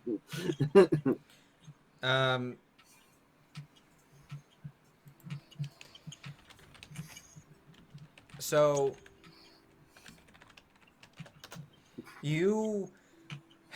He turns and looks. Are you aware of the one of the demon lords named Mephistopheles? I believe he's the one that had the connection to Bellington. Indeed, and that's why his presence here is troubling, and I would like your insight.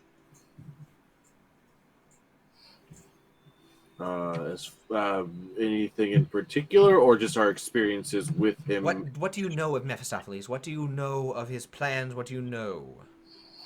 If someone would like to roll a history check, and then Tristan, you can recount what you know from your experience.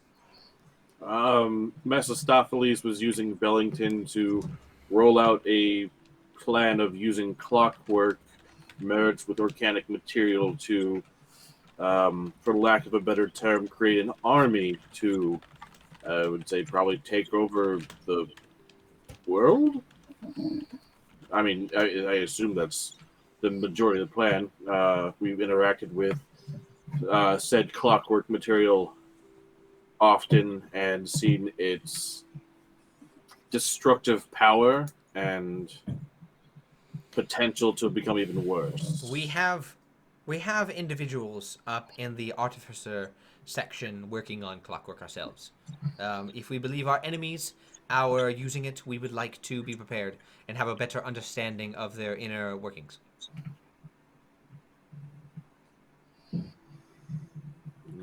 25 on that history. You know Mephistopheles from history. He's had a lot of run-ins with deities. He, every so often, no one's been able to kill him due to his crafty nature and more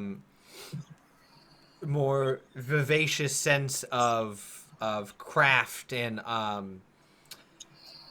tricks. He's very. If Titivilus is the scapegoat slash messenger slash person who collects information and distills it as needed to get a better advantage, Mephistopheles is the one that normally gets the information from him. Mephistopheles is crafty, dangerous, very strong. He's cunning. He manipulates people very well. If he's on the material plane again, then he has found another loophole around the deities who have been trying to keep him down in the nine hells or banish him and kill him entirely. He always seems to have an out in any situation where he is close to death. He has some way of getting out. But he's using that craft. People underestimate him throughout history as being weak. But he doesn't ever really show his true strength throughout history. You don't know his full capacity because he's never had to show it. But he is very crafty, and he is very poignant on when he acts. Got it.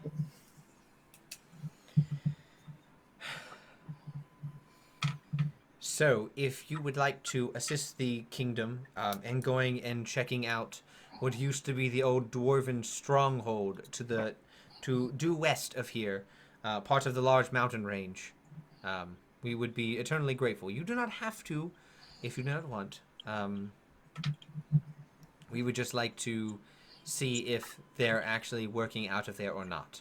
You do not need to go in to the base, but getting more reconnaissance would be very helpful. If that makes sense. I think recon is something we could handle. Good. That would be... I will have Devin give you more information on that in the coming days. Now, if we do find Mephistopheles working out of there, we may call upon you to help us put an end to it, if possible, much like you did with Yengu, depending on the strength of their stronghold. It seems like something we would want to take care of as just our normal thing, so I can see where that would align with our common goals as well. Good. That's good to hear. Good to hear. Is, with everything being on the table, my question comes back around to, will you pledge allegiance to the kingdom and work with us as royal emissaries and de facto knights in the best interest of the kingdom?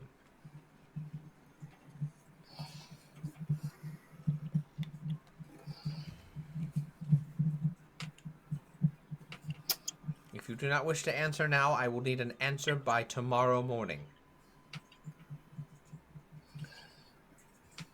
If you will allow us, I believe giving an answer by tomorrow so we can discuss as a group would be preferable. Not, but it doesn't sound like something very viable. It's, I think, with so many people involved in this group. It's such a large responsibility, I feel we need to have a discussion as a group for it.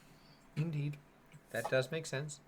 Understand that if you were to say no, I would have to mark you as not outlaws, but heroes of caution, meaning you would be under the watchful eye of any city you went in to ensure that you are not being coerced or working in the negative interests of the royal interest, as it were. Understandable. Since only one of you are homeborn, the rest of you are not from here, it would be best interest to say yes, but I will not force you. I do like to give individuals who have served the kingdom well a chance to work themselves and not be conscripted into service.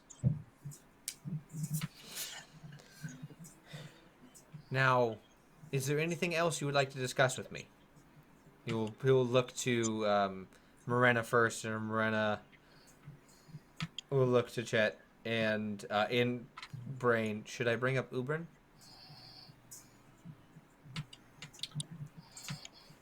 I mean, we did.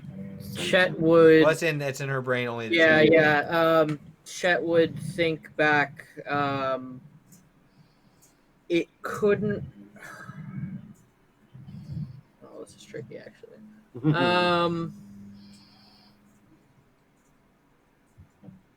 Since we're laying everything out on the table, yes, that would be wise. She's going to take a deep breath. I would like to discuss an individual of interest named Ubrin, who is an Utherid that has a connection to myself, and it's one of the reasons I have the abilities that I have. Archibald is going to... I do not understand much about them, so I will let Parthon handle this, if you would like to explain the matter to him. And she will go through and explain the matter of Ubrin. Parthon's going to look to the king. You get the sense that they're having an internal, conversation. We will do research into seeing Ubrin and seeing if we are able to assist you in releasing yourself from his connection. Did she bring up the presence that was really strong over that one lake that we had found? Okay, just making sure. Yeah. So, using that information, we will work with... Parthon will work with that area to see if we can find something and work to help you. It would be in exchange for something for us, since we would be sending out royal mages to assess the situation, but we would be willing to help for the right agreement. Anything from you, Chet?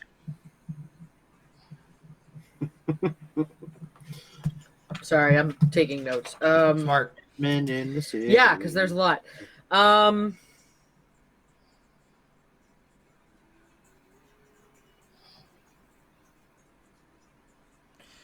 As soon he also stops and goes, "Oh, I am terribly sorry to hear about the event that happened at the after your speech.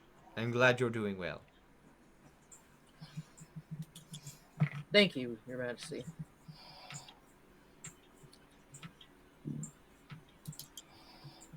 there anything you'd like to say?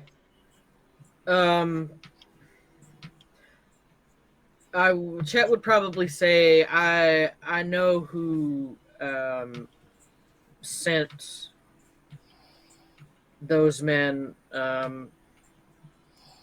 Considering I don't believe he's in your kingdom, I don't consider that something of your problem necessarily, or not something I would burden you with. Well, I can always pass it off to Devin for him to handle. Devin will look and go, I will accept this duty. We will meet formally to discuss this person of interest and see if he is a true threat to the kingdom, as well as one of our honored heroes. Let's out a sigh afterwards. And you, Sir Hemnes. Your Highness. Do you have anything you would like to discuss with me? Would I have anything to discuss with him? It's up to you, bud. You only have, right now. You only have your father. Right. And I'll find him when I find him. Fair enough.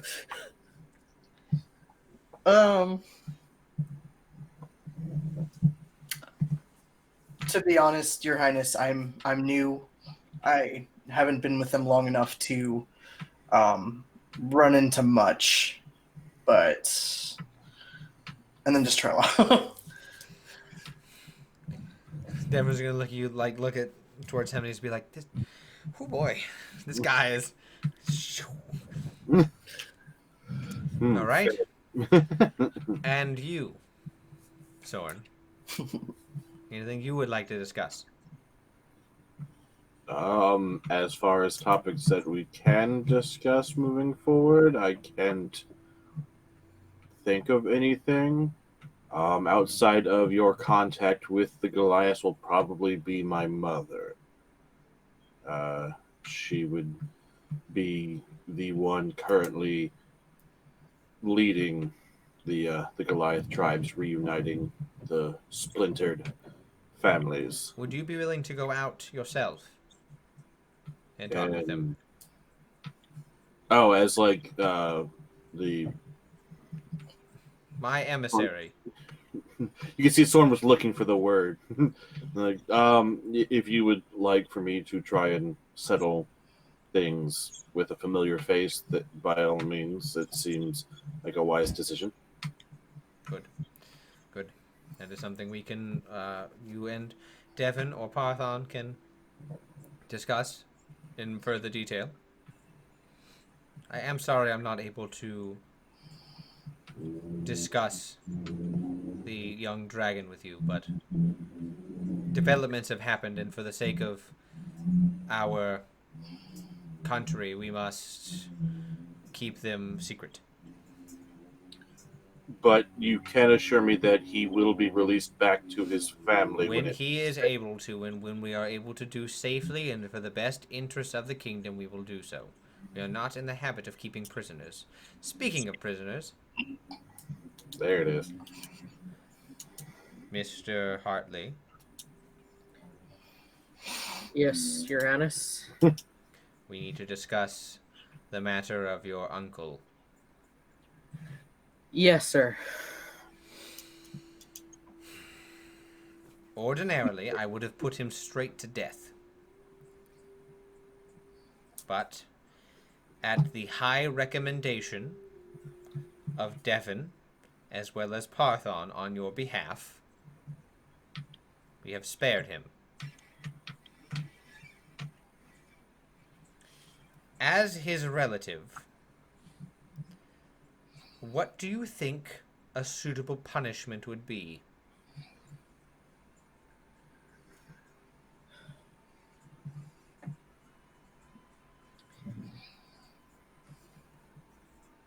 I'm not going to attempt to justify his actions and behaviors. Certainly, if he crossed the crown, then he does deserve punishment. However, I think it would be advisable to keep him alive and perhaps see if he can be of some help to understand the situation that both he and Devin seem to be in, since it seems to be a shared problem. I'm under the impression that one or both of them have conflicting memories regarding the situation. From what I understand, there seems to be a difference of opinion on who did what.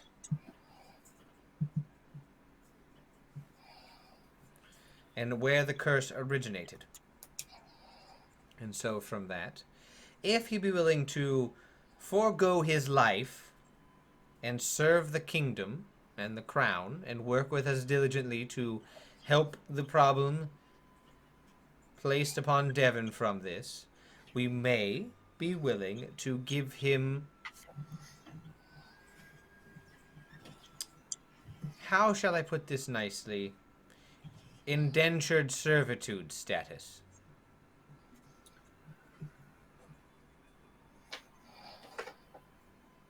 I think that would be a fair and gracious opportunity. If he works with us, and if you prove yourself a worthy asset to the crown, as well as a trusted individual, we may revisit this to allow more freedom. Understood. But for now, he will have a small quarters in the servant area under constant guard surveillance and will work with us. Does that fit what you believe? I believe that that's agreeable, and I would like to offer any sort of help I can on the matter. Noted. We will remember this. Also, for you to remember that this is a great service that we are providing for your family member. We are extending this in the hopes of making a connection with you to work with you more in the future. I do understand, and I am beyond appreciative of this. Good, good. Well, if there's nothing else, Marina's gonna stop and go to you, Chet. What about that cult?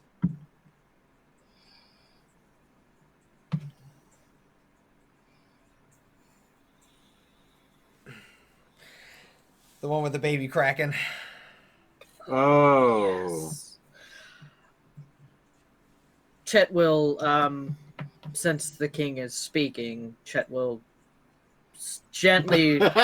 Yes, it was weird when Sorn did it, but here comes Chet raising his hand. He's not going to raise it high. He'll just simply. Yes.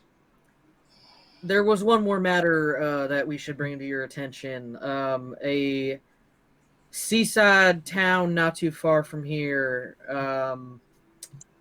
had a little bit of a situation in which some sort of Leviathan being was being basically, what was it, like called into life or something?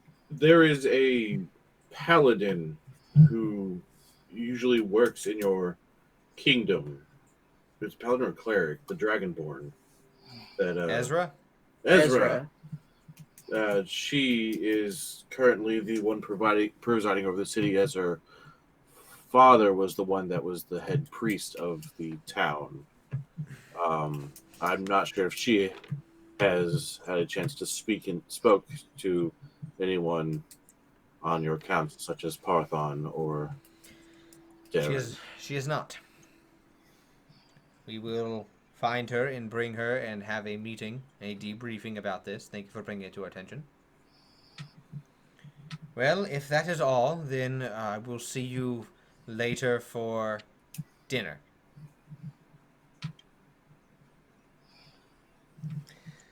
As he stands up and walks out. Everyone, like Parthon and Devin, both bow as I imagine you guys all stand up and When we see it, yeah. afterwards Parthon nods to you and leaves. Devin's like, "Oh boy, that was terrifying the entire time." Why were you terrified? Because I vouched for you. I know I'm his family, but it doesn't mean I can't be like demoted or like sent off somewhere.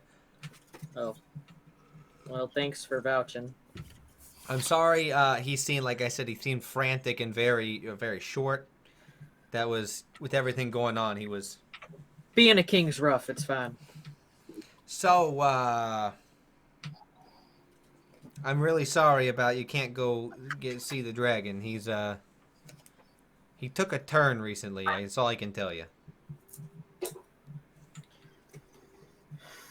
sorry to hear that. Well, I can't say I'm pleased for the lack of information. Look, I can't tell you what I can't tell you. I know, but I was assured by not you, but everyone else that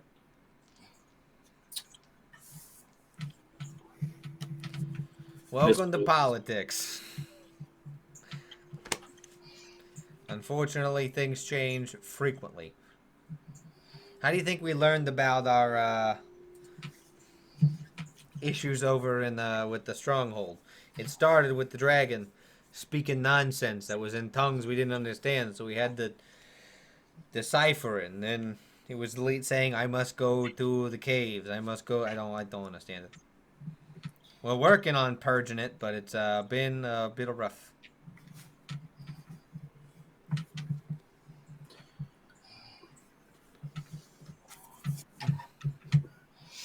now Yes. you can't talk about things, but is there a way I can meet with the Dragonborn emissary for the council that is located here? No. He's under strict surveillance. He's only allowed to be with the dragon. He doesn't get to go anywhere. We can't. No one else can talk to him. But the royal court. So, I do apologize.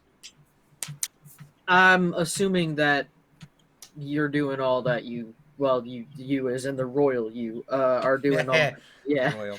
doing all that you can to fix the situation and help this young dragonborn because Yes. I'm sure that having a dragon who's not himself is not the safest thing to have. Oh yes, indeed. We're doing everything we can to remedy everything. And Soren in the back of his head, not out loud, is going, "Yeah, unless he's providing more and more information, then he is an asset." Again, in his head, but you can see Soren's not really happy with these answers. Not that he doesn't trust Devin. Devin's doing his job, but that's why he doesn't get involved in politics. So you guys had the rest of the day to relax until dinner. Dinner will be a pretty formal thing, but we'll take our break right now. We'll be back in probably about 10 minutes. Dinner will not be a huge thing. It's just going to be a lot of. We'll discuss what happens during that, and then we'll continue. So we will be right back in about 10 minutes. So, see you guys in 10. All right, and we're back. So, the group is now back in your chambers. You guys can be in whichever room you want to be in. I'd imagine Hemney's room because it's the most neutral. That works. So, you were all back in Hemney's room. You can discuss. You have a little bit of time before dinner, and then we'll get to dinner. All right. First thing on the agenda, since we've got a lot of stuff that we have now signed ourselves up for. I guess we need to talk about this whole being royal emissary de facto knights thing, since we got to give them an answer by tomorrow morning. Mm-hmm. Morena is going to pause and go, A quickie. I mean, okay, so Chet and Morena do that first, and then... Yeah. Gross. I mean, love blossoming. Love blossoming. That's just going to be code now. So the Morena's going to go, I want to support you, Chet, but also I'm neutral on this. With everything, I don't really have a say in any continent. I understand, and I respect your decision. I think that having the king's backing would make it a lot easier to help us do all this crap we now have to do, including taking on Mephistopheles and taking on Ubrin, and I just think that it would help. I, for one, want to say no. I am not looking to be tied to one king to say that I will help him and only his people. I left home to help anyone in need of help. whether it's this continent, the next, or one that hasn't been ventured to yet. And I understand your position because I feel very much the same way. I want to help all people. I think, though, as emissaries, we can strive to help build a world of peace where all people can live in peace. We also would have the backing of a king. And Soren will look at Morena and Chad and be like, until that king wants to do something that you don't agree with. And you can see Chet, Soren's looking, you can see he's kind of like, has almost like a flashback. You know why I'm a prince and not a chieftain, right?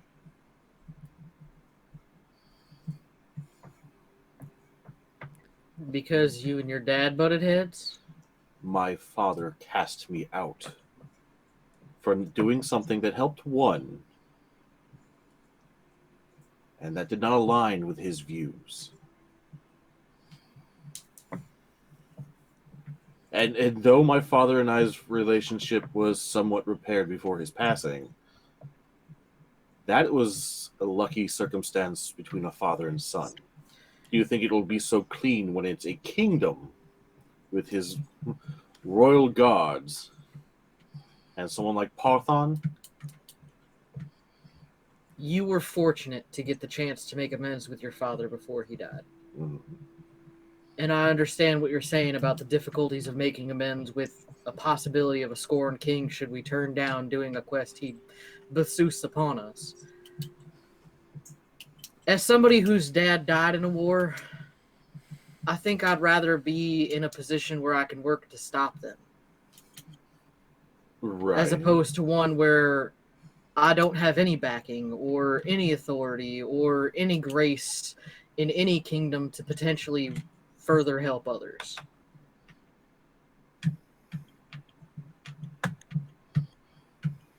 Where I understand your point of view, keep in mind that my father died without the backing of a king, as we killed a demon lord, as the king's royal guard showed up after the fact. Yeah, but it sure would have helped to have them there. Yes, but I did not do it with them. I did it in spite of them. Hamneys, what are your thoughts, man?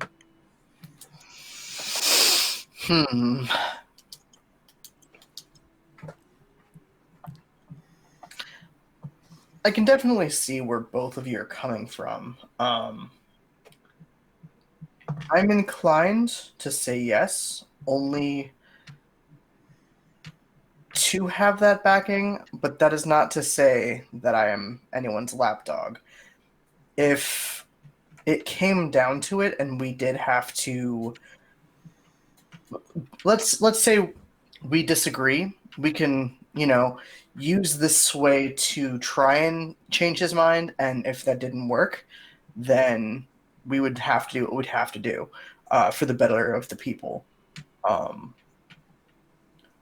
Use this as a tool, not necessarily end all be all, this is for you, whatever. Yeah, that's kind of where I'm standing. And I agree with you. I think that seeing this as an opportunity to, negotiate things a little easier might make this better. And to be honest with you, if we are directed to do something that is not for the good of the people, then truth be told, it's not a kingly thing to do anyway. So I think morally we would be in the right to defy such orders. Right, but then the question is as emissaries, does the proverbial hammer come down harder on us for defying as emissaries versus someone who works, I guess, almost for lack of a better term, mercenaries? At the same time, he did say, did we not become this and have this blessing? We are to be watched anyways. We would be made sure that we're abiding to the rules. We would just be a known group to them to make sure that we are staying within the laws of the land. Correct, but your worry is not abiding by those laws if we were emissaries? My worry is, as you put, being someone's lapdog. Then don't be. But if we defy, how much worse will it be if the king is then offended by someone he believed were to be loyal to him and only him and all of his ideals? Would he be that much angrier and vindictive? Perhaps I'm being optimistic and maybe a little naive and foolish, but though the king does seem kingly and under kingly pressures, I don't really get the feeling that he's I mean, I don't get the vibe that he's kind of a, super bad totalitarian dictator. I mean, he was agreeable enough to work with me on a solution with Uncle Aggie. I mean, and that was a bad situation. I mean, as far as I'm concerned, Uncle Aggie could very easily have been put to death, but instead he opted to give a chance to hear things out. That is, do not forget, a solution to help his own brother. Though they're at odds, but Devin does sit to the right hand of the king as his brother, and this is a solution that would help possibly cure him. And you're not wrong. If this was a random citizen, I might be a bit more lenient on that. It's a fair argument, but I think there might be a little more bias there than we are led to believe. I mean, would you not do the same for any family member?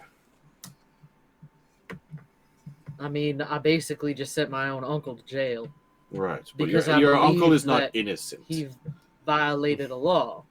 Right. All I'm saying is, we get the backing of the king. We do some royal emissary jobs for him until we find ourselves in a position where it's not for the good of the people. Then are you prepared to become enemies of the state? I'm prepared to cross that bridge as we burn it. Are you prepared to burn that bridge? Not just cross it when we get there. If the king starts doing stuff and we're not his emissaries, then we're going to have to cross that bridge anyway, right? So why not do it with a little bit of position? It's the difference between a lonely mercenary who's getting sentenced to prison and someone who has personally defied the king to his face. I don't think we mean that much to him. I feel like he would probably just put us to death anyways. Yeah, Either way. kind of regardless, I think that... Well, that's the difference between, like, you break a law in a town, they're like, okay, you're going to jail, versus he's like, well, no, you've crossed me for that. I don't care how minor it is. You are now sentenced to death. You stole an apple from the king. Can we do that with anyone? Yeah. This is a man with a lot more power and a lot more Also, about him. We have Devin. Devin only has so much sway.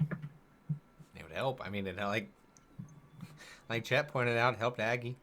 It did, but again, I think that's a very... I mean, especially if Devin and Cal are, a thing. That's only if we can help them in the end. We're a better power couple. You're not wrong. We actually like each other. Da-da.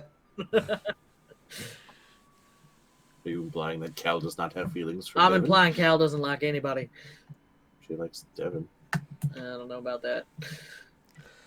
A little bit later. Hey, you guys, can I come in?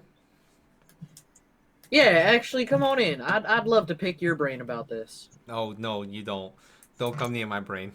Well, okay, not literally. Pick Everything else is going wrong. Stay away from my brain. I'd like to get your insight and maybe help assure certain things before we make certain agreements. All right. Lay it on me. We're discussing the situation around becoming emissaries for the king, and I feel like something that might be holding some of our group back is the notion that we would be duty bound to a king that could perhaps order us to do something that would be against the greater good of the people. Well, if it helps, generally I order people the things to do things, so you'll be listening to me. If he were to order you to do something, I would do my best to either sway his decision or have him give it to someone else. I can't. If everyone else is busy and you guys were asked to do something, you guys might have to do it. He doesn't really do too many. He doesn't do any war crimes. I didn't get the feeling that he was. If anyone you got to worry about is me doing war crimes. That's a joke. Yeah, I don't get the feeling that the king is in any way malicious or, a bad king. That's not what I'm saying. I think what I'm saying is there's some concern about the, making that statement of honor and, trying to do the honorable thing and trying to do the right thing morally. And sometimes those two things don't always connect. You know what I'm saying? I get what you're saying. So hypothetically, let's say, we'll just do worst case scenario. You're asked to go and eliminate all the dryads over on that continent. If you're asked to do that, I'm going to have to imagine you would say no. That would not be something we'd be okay with doing. Okay. That would also lead into wanting to stop that from happening. Yes, I get that. You can That's send where we someone would- else, but Someone let me finish. We would go through the process of I would try and understand why he's trying to do it, see if I can't get him to stop. You guys would be able to have your say and maybe get him to change his mind, to figure out a different way to do it. You guys could go as royal emissaries to come to a better solution with the dryads to try and get that. If all else fails and you're still ordered to kill them all, then worst case scenario, you'd just be banished. I mean, I like the fact, like you said, that we could potentially work to a better solution. As you're gonna be pretty much my agents, that would be the first step. that is until, if worst case scenario, you are not here. Yes, if I were to die, you would be correct, but I'm speaking as if I'm not gonna be. Who would be the one to replace you, though? I was thinking, strangely enough, Cal. You really want Cal replacing I'm you? more concerned about Cal. You think Cal will actually take that job? I don't I know. mean- If it's to help me as, continue doing something good. Also, she would probably have the whole might of the military trying to kill her dad, which, as a ghost, I would find hilarious. That would be a compelling Oh argument yeah, for I her. think that Cal would take that for sure. Exactly. But after that, she'd be like, "Haha, I'm out. Bye." Well, you'd have until then to stop being emissaries. Is there a form you fill out for that? Technically. Look, is there an option B here where instead of a whole group, Individuals? all of us, yeah?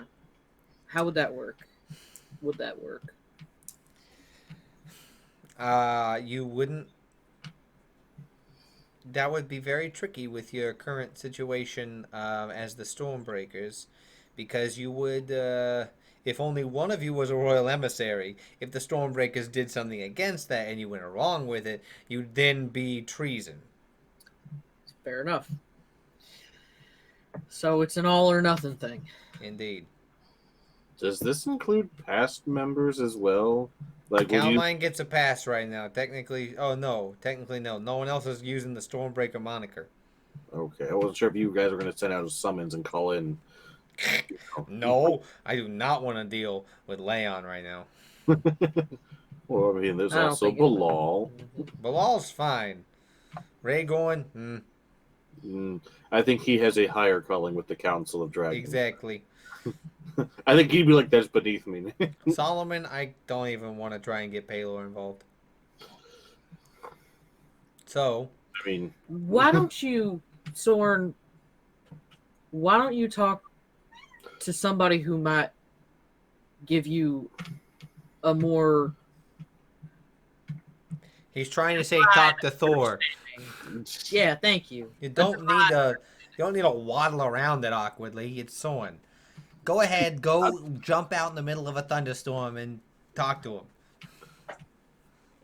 Seems kind of rude, but okay. I mean, see what he has to say. I mean, if he thinks that it's a bad idea, then Thor will be like, do it until you're good, and if not, die trying to get out of it. I mean, probably not wrong. Probably. Would it make you feel better if Thor maybe gave you some sort of divine Direction. I mean, it wouldn't hurt. I mean, I talked to Cor Allen, but he doesn't do much talking.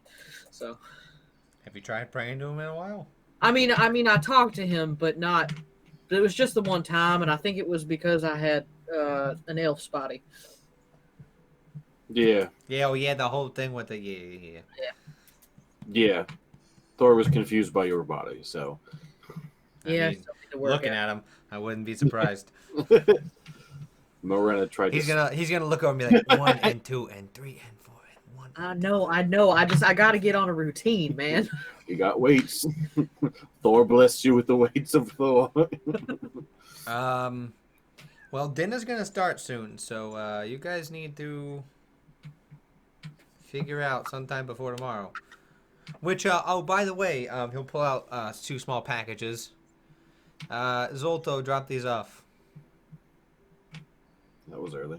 He said he worked all night with somebody unique. I don't know. I couldn't. He was in a accent and very weird. I don't know.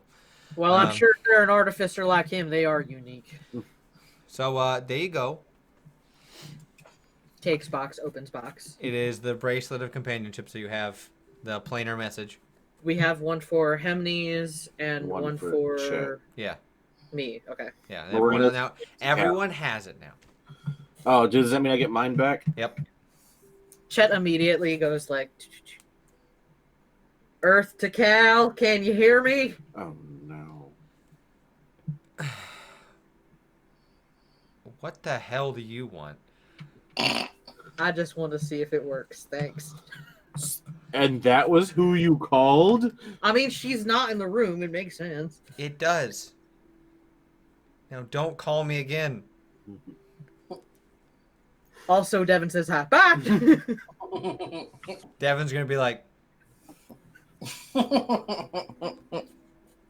Gotta make sure she's still thinking about you, man. I don't think she could ever forget me. You see one man ragdoll a hobgoblin across the town, you don't forget that. Yeah, you want to be the next one? Maybe. I'm a little curious, but I think that would probably hurt me. About so being I'm a gonna hobgoblin? Go Getting the rag doll. So, if you got and Hemnes, you put on the bracelet to your character sheet after this. You now have planar message, which means you can message the entire group, certain individuals, or like you can. It's pretty much like a cell phone on your arm. You can't text, but you can talk. But you have to talk into it. You can't just think it. So if you're in a situation where you can't talk, you can't communicate. So it's the Rangers communicator. beep, beep, beep, beep, beep. So you. That's exactly what I was thinking too. Yeah, that's exactly what it is. You guys, eventually Devin's like, all right, you guys can, I guess, figure out before tomorrow if you guys are going to do it, or figure out right now. Do a vote. Do whatever. I'll see you at dinner. You're sitting next to me. We're all crammed into one chair next to Devin. This is how I like it. It's just everyone on my lap. So you guys going to vote? You guys just going to... why don't you talk to Thor? Do your thing. Morena, you would you like a massage, my dear? This is where you have the quick. Is this code or? Yeah, it's code. I'm feeling a little bit of tense in my back. If I'll work that out for you. Hemnes, you're just like, when I do that.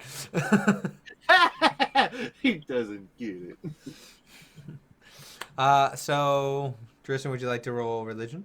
Yeah, Soren will be like, all right, now he'll go back to his room. It's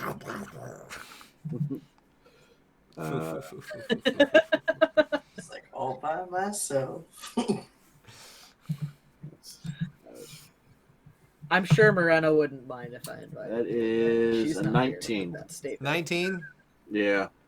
All right. So as you sit and pray, what do you say?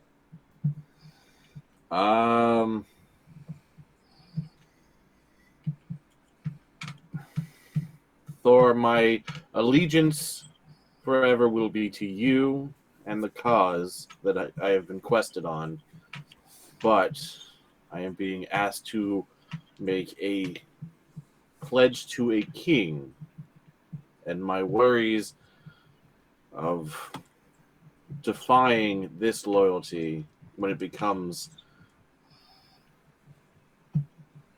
against my moral compass and the compass that leads me to Valhalla, I am not sure what direction to take. And as you hold your pendant, as it glows, you're taken, and you're not in front of Thor. You appear to be whisked away, and you're an outsider looking at Thor talking to Odin. Mm-hmm. Thor looks much younger, and they appear. You can't quite. You get bits and pieces of what they're saying as muffled as you are away from them. You get the sense that Thor and Odin are fighting. They're butting heads on something. You hear bits and pieces of Thor saying it's not right, or we can't do that, and it ending with Odin striking the ground and saying, "I am your king," as Thor goes off, and then you feel a presence next to you, and you look at it as Thor.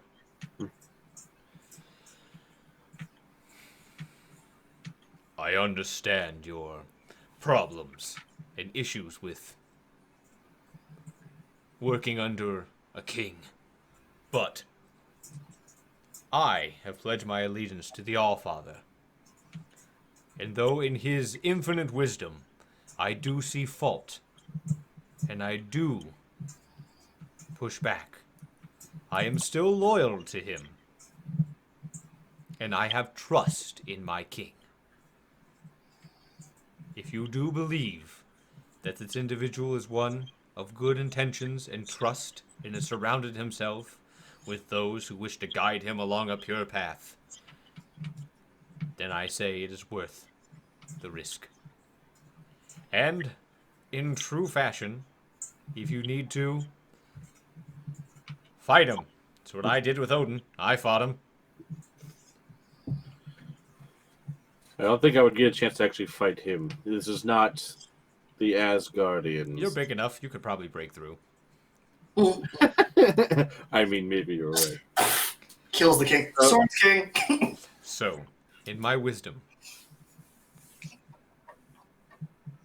I follow a king. I respect the king, but I use my own moral compass to guide me.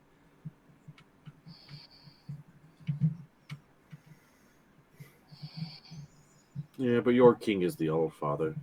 He at least has knowledge. Not every king can be the Allfather, but there are kings who, if they had the power of the Allfather, would have matched him in their action and poise. That is my wisdom to you. And he will fade away.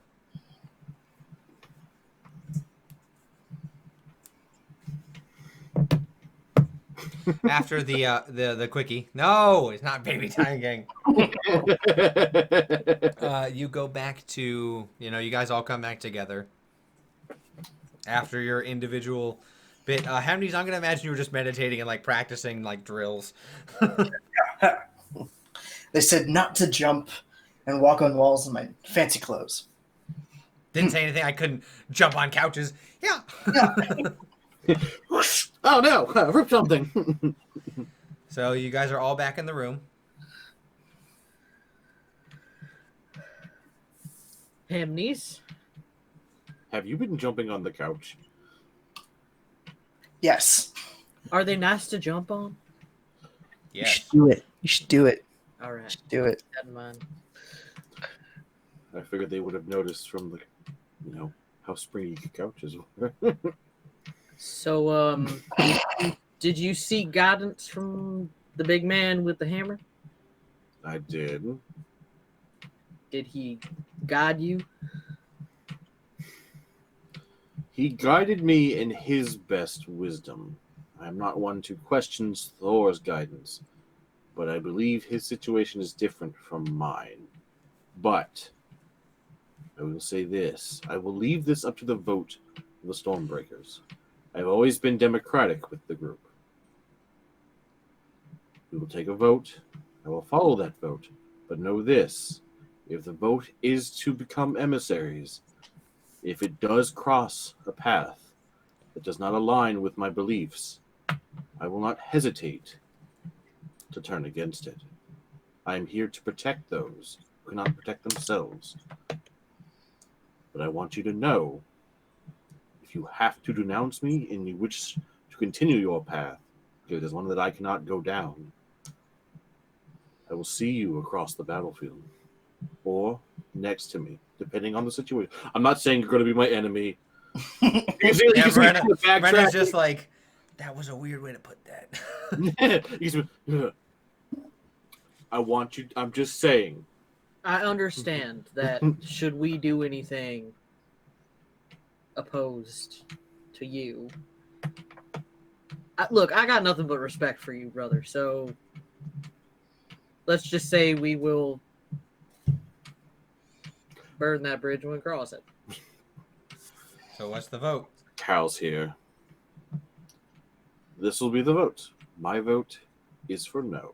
But again, depending on how the Stormbreakers vote, I will abide and not hold ill will against anyone for the vote. Fair enough. Hemnes Morena.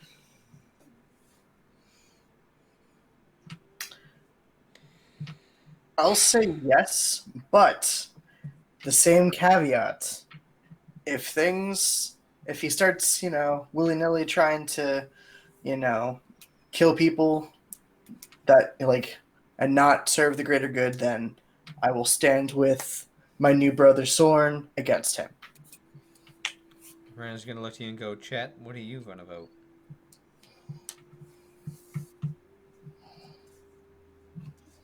I'm gonna vote yes, but I don't want that to influence your decision. I will vote yes. Similar to them. And just so we're all clear, I agree with you guys. I think that should things go against the good of all people, I would not idly stand by and let that happen. I'm not here to accuse anyone of letting that happen. I am asking for you to be prepared if that were a case. Letting you know my position. My allegiance is to helping people and to Thor, first and foremost. My ultimate goal is to go to Valhalla with honor. Well, my ultimate goal is to points to Morena. Kill your ex. So, well, I'm kidding. I'm kidding. That's I just care a scam. far more about you than I do about killing my ex. So All 7 deadly ones. no, it's just the one. Don't let him get it twisted. I don't know what he's talking about. 7 deadly exes. Right? Which one's the Bifurious one? Oh, God. They're all the Bifurious ones. Furious. Bella is no. So you guys say yes. As you guys head down to dinner, Devin's gonna roll up. Skirt. So what you guys decide anything? Wait until tomorrow. My brain just pictured he was what's his face from Avatar, the kid. Yeah. What's up? It's your boy Devin. Yeah, we've reached a decision. And what is it? As you see, like, he's pulled you guys off to the side a little bit, as you see more and more people heading into the great dining hall. We will agree. Oh.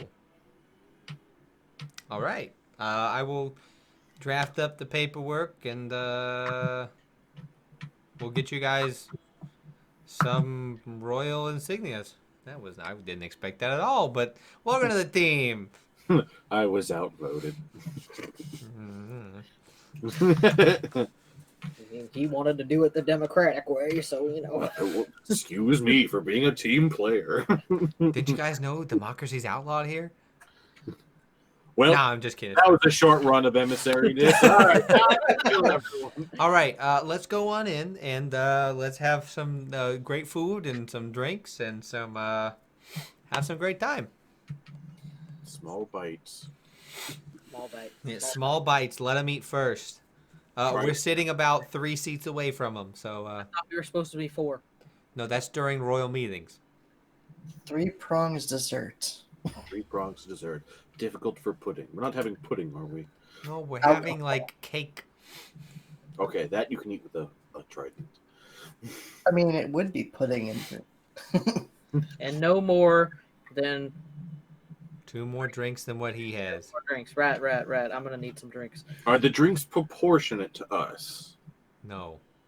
Damn. How much does he typically drink? Today, after you guys and the stuff going on, probably a bit. Lovely. Sounds like my kind of dinner. Let's get to it. Oh, don't forget, tomorrow you got to go to the Artificers. How could I forget? Want to make sure. As you walk in, there's like the classical music, like bum, bum, ba-da-dum, dum, dum, bum. Everything's playing. People are laughing. There's people standing around. There's like this meeting hall is huge. The large center table is the centerpiece of the room, but there's enough space where there's smaller standing tables where people are dancing and drinking and eating. And you notice it is people from all over the continent. No one you guys know, but Well, that's a shame. you can get the sense that this is the upper class of the capital, of the neighboring noble towns of various places throughout the continent.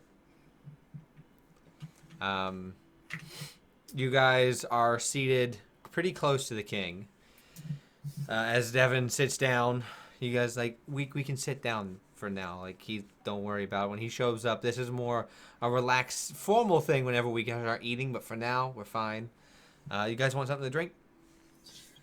Yes, please. What do you want? I don't know. Whatever. Ren's gonna be like, I'll have a mojito. Those are good. They exist in this world.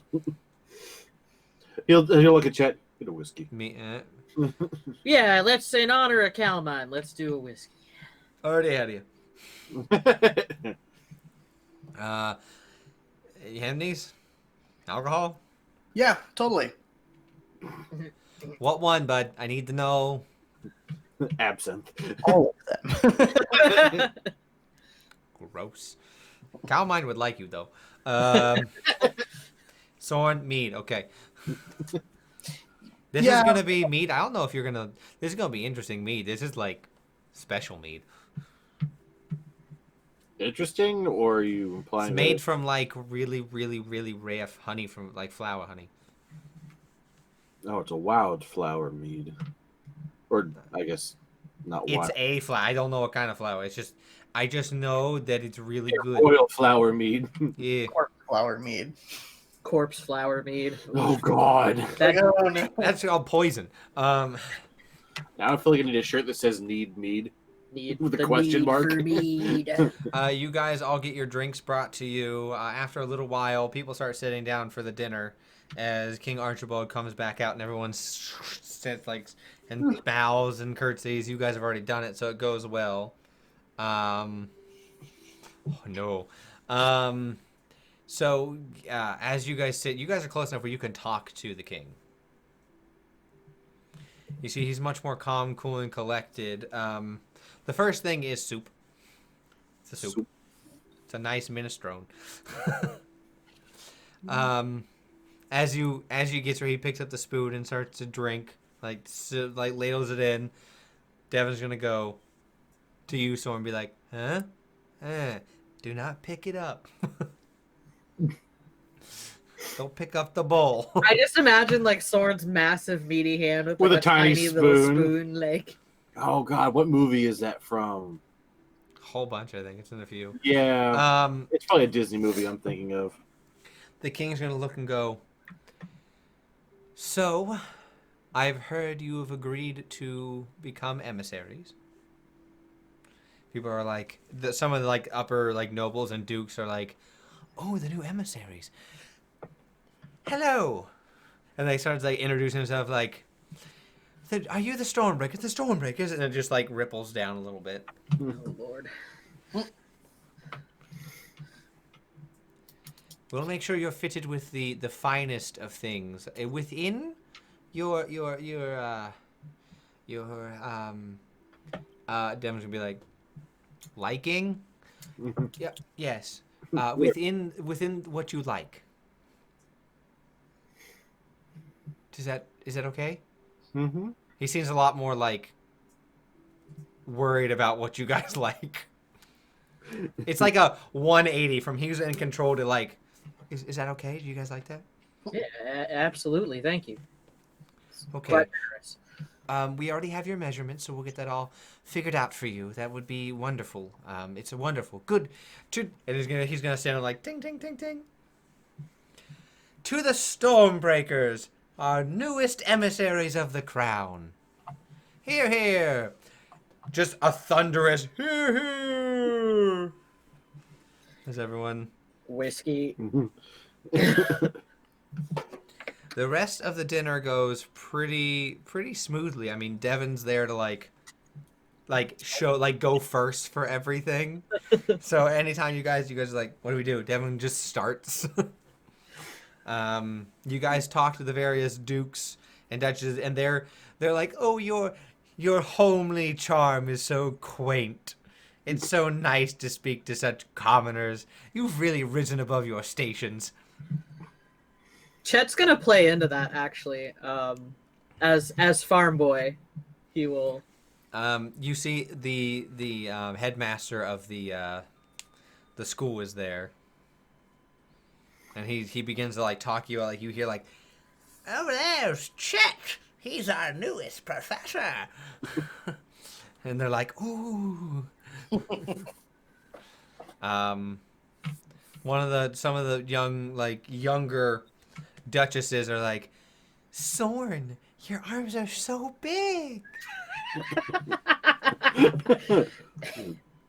Thank you. I bet you could lift me.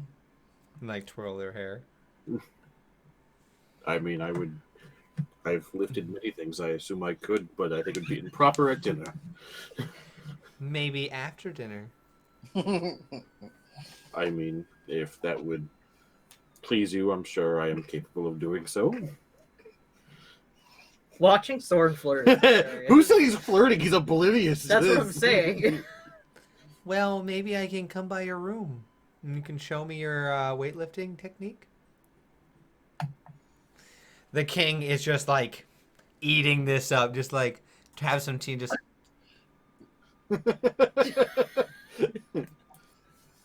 King's just like, yeah. well, If you would like, yes. okay, I'll come by around 9.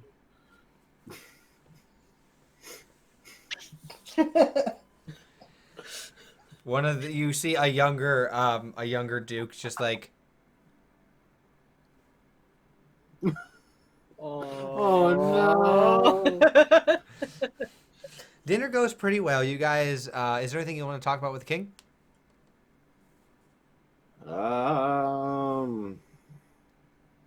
Soren's gonna try and be quiet. It's more relaxed, so it's a little more. It's more relaxed, but he's really wanting to talk about the dragon kid, and he's trying to keep up the status quo of being polite and abiding by rules. Chet will actually ask him, like, Thor told me I should fight you. Chet will actually ask the king a bit about himself, like, you know, like not necessarily in a rude way, just more like You're not from here. Yeah. Well, I am the 50th member of the line. I am named after my, family name, as you heard, similar with Devon. There were twin brothers. Unfortunately, I do not have a brother.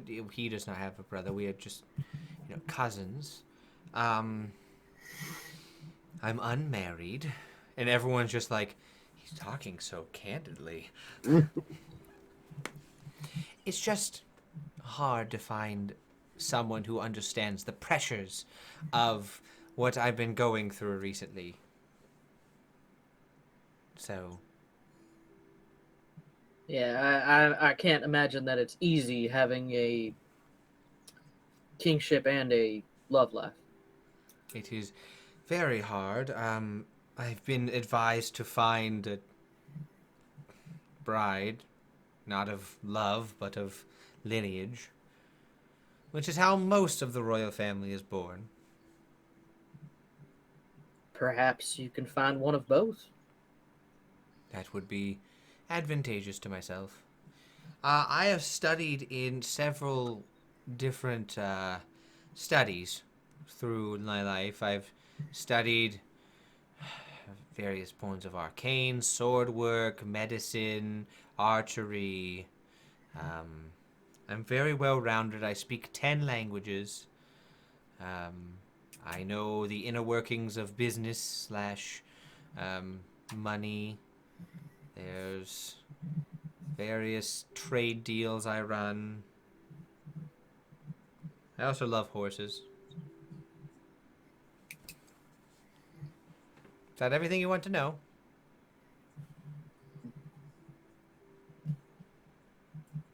I'm just, I'm just making general conversation. I'm just astounded that he's talking to me about this all this. Yeah. Like, what the hell? Yeah. I've just been a big fan of yours for a while. The Stormbreakers, that is. I've heard a lot about you, Chet. Havnies, you're new. I don't know what you're about, but I take it you're good. I've picked up a statue of Tahor? Thor? That's his name, Thor. I picked up a statue, and he's sitting in the art gallery. We had it commissioned. And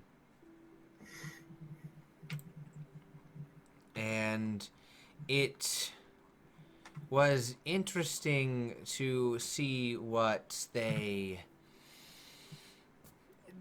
likeness they made. I'm very interested in religions. I was hoping to meet Solomon. I would like to meet an Order of the Twilight, but that's just life. I've also heard so much about Calmine. Devin's gonna go, shut up, shut up, shut up.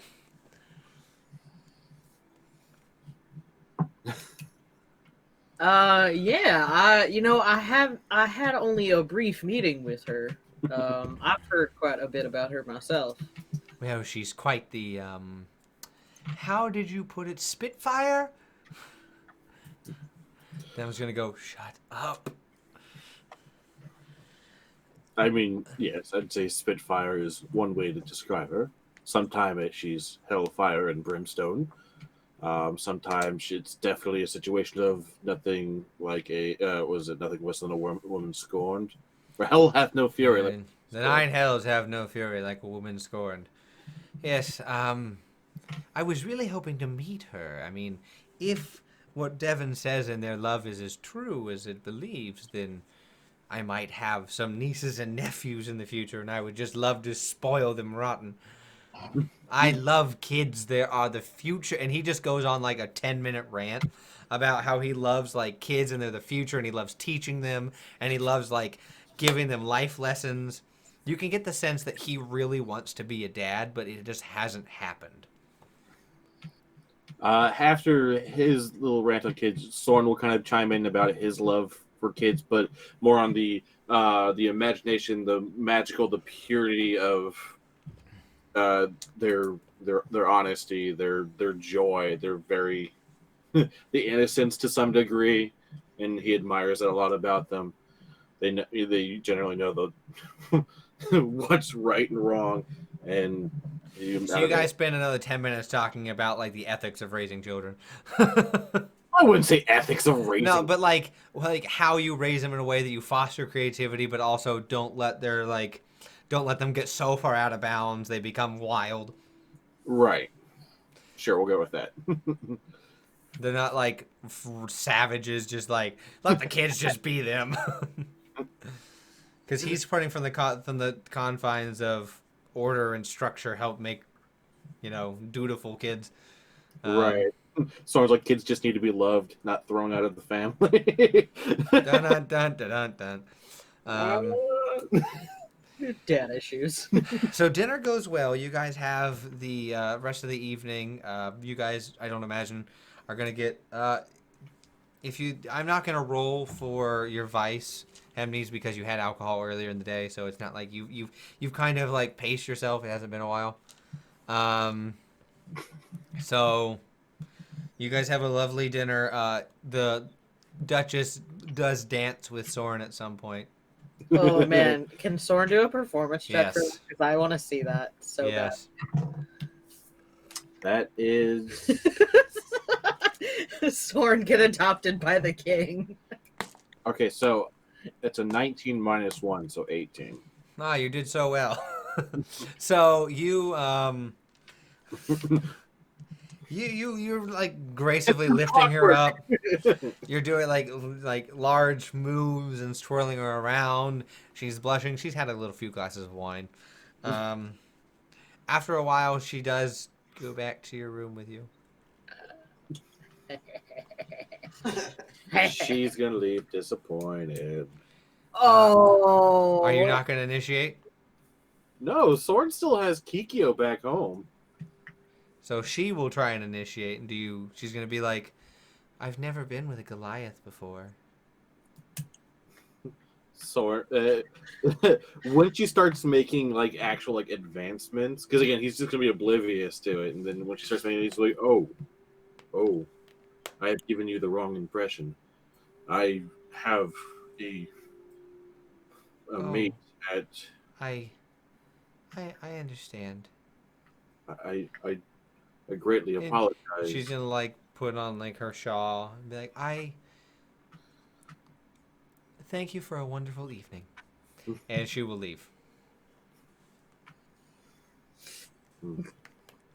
I want to know which Duchess we just pissed off. I know which one. Don't you worry. Soren the Shut up. You guys have you guys didn't use anything. Long rest. You guys have all your items and stuff again. So you guys have the morning to get ready. You guys do your usual routine. Is there anything specific before you head to the artificers? Nah. I will attempt to have everyone over for breakfast this time, rather than just Hemnes. I will risk knocking on the door of the couple. 5 more minutes, bud. And then we'll join them. Yeah.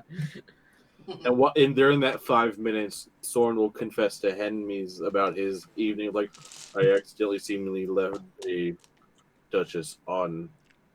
I feel bad, Hemnes. Should I feel bad? That's awkward, bud. Yeah, I had no ill intentions. I was just being friendly with someone. Wait, how did you not know that she This was when black? you weren't there during those 5 minutes. Oh. Because I don't need Chet judging me. 5 minutes. I'm sorry. No, I said 5 more minutes. Okay. More, yeah. It's 10 minutes total. Hey, after Chet and Morena's first time, I mean... So, you guys have a wonderful time. Amos, how do you react? Love blossoms. Love Blossom. That's. How do you feel about that? I mean, I don't know. I feel bad for. I think I embarrassed her, or like not to the. It wasn't like I did it in front of people. I just feel bad for, I guess, not reading the signals better of what her intentions were. Hmm. Do you know who she was? I imagine I would have caught her name at some Yes, point. she is. The Duchess Isabel. That's what she told you. Okay. The Duchess Isabel. I have no idea. I mean, I didn't let it get far or anything. When I noticed that she was making physical advances, I stopped. I wasn't. I don't. I would like to think I didn't lead her on. He did. Ignorance. The fact that she came back to your room is where, like, maybe if she, like, you'd hung out after, but being in the room, I can imagine. I guess. You're like a back rub friend. Or like you came back to my room after you joined the group, and I didn't. I don't think you thought something was going to happen. I mean, did you? I'd hate to feel that I've led you on too. We didn't dance. No, but we did drink a lot together. And That means nothing. To him, he's drinking is the normal. we did drink together, and you technically massaged me. Again, that's a thing. Okay. No, but I appreciate you thinking that maybe. At this point, Chet and Miranda come in. Huh. All right, breakfast. And you guys have a wonderful breakfast. And then you guys head off to the north where the artificers are. The train ride there is pretty easy. I mean, it's just literally up from the center of the city to you guys, as you go by, you go and you see the large swath of the academy as you head over into the artificer area. And as you get closer, you hear like and like things shake and explosions. You hear the conductor, "No worries. Everything's fine. We're not under attack. It is simply the artificers testing new demolitions." And as you roll into the station, Zolto is standing there. Howdy, friend. Hello, good morning. Did the bracelets come to you? Oh yeah, they work. I tested it. They're good, they're good. I am glad that they work and everything's going well. I would love for you to follow me and we shall go meet the individual you'll be working with, as we discussed. Wonderful. It'll be very easy, nothing's too crazy. Just simply it has some experiments and for you to work on, and we'd love your input as well as your experience. Someone's gonna shoot us, aren't they? No, I do not believe that they have that in mind for you. Well, I guess let's get to it then. And as you walk in, it's pretty bright and like outdoorsy out here. It's pretty, as you walk up, it's very industrial. There's magic plumes, there's various things popping off in the distance, but it's very industrial. It's like the perfect meeting of the academy and in like a factory. There are students walking around doing their internships and practices with the artificers. You notice there are a lot of people heading in and out of this large, like factory building. As you walk in, the lighting changes. It's morning. It's bright. You walk in, it is dark. There's no windows in here. There are air vents for things and gases to get out, but there's no windows. It's very dark. The only lights are the various lights of the forges and the smelters, as well as the magical torches and arcane crystals that are guiding the way. As you walk through, you go down deeper. You are on ground level. You're going like what would be underground, but it's all pretty open. As you go through, the large metal girders holding up the framework have been tinted with various colors of rust as burns, sulfur. The smell is one of not pure sulfur, but there is a heavy smell of metals being smelted and iron work and sulfur with the ashes and various smells of fires around the building. You hear ting, ting, ting off in the distance as various people are working on suits of metal. You look over to your right. On one of the floors that you go by, you see people are tailoring and working with boots as somebody puts one on and starts to like take off for a second, like flutters as the wings of the boots start to take off and then they land. This is the magical items research, where they break down components of things and rebuild them over and over and over again to perfect their creation. We're headed down to the clockwork area, the area where they're working with them more the individuals you have faced. We have also faced in the past. You know this. We should be now. Where are they? There they are. As you look up, you see a large clockwork-esque dragon, not like Keeper, not made of weaponry, but made of steel plates and armor, as it's sitting wrapped around a large electromagnetic, like the ball you touch and like the lightning like touches your finger, plasma balls type of deal. It's wrapped around one of those as lightning is coursing into it, as people are working on it. You don't see any humans. You've noticed that now. You don't see any humans, elves, dwarves. You've only seen on this floor. You haven't seen up there. You saw individuals. Down here, you see kobolds. So many kobolds, just running around carrying different things. They each have like gauntlets on and are like a belt on, and they're just. Soren, you're surprised. You know kobolds. You guys have all fought kobolds. These kobolds are lifting things that you would pick up. They're just like hip, hip, hip, hip, hip, hip, and just walking around with them. Chet, you're just like, what? Hemnes, I imagine this whole time Chet's like, oh my god, is that this? Oh my god, is that that? Yep. Can I do that? Hemnes, you fan of the arcane. You're just like, you're seeing all these kobolds like carrying things around.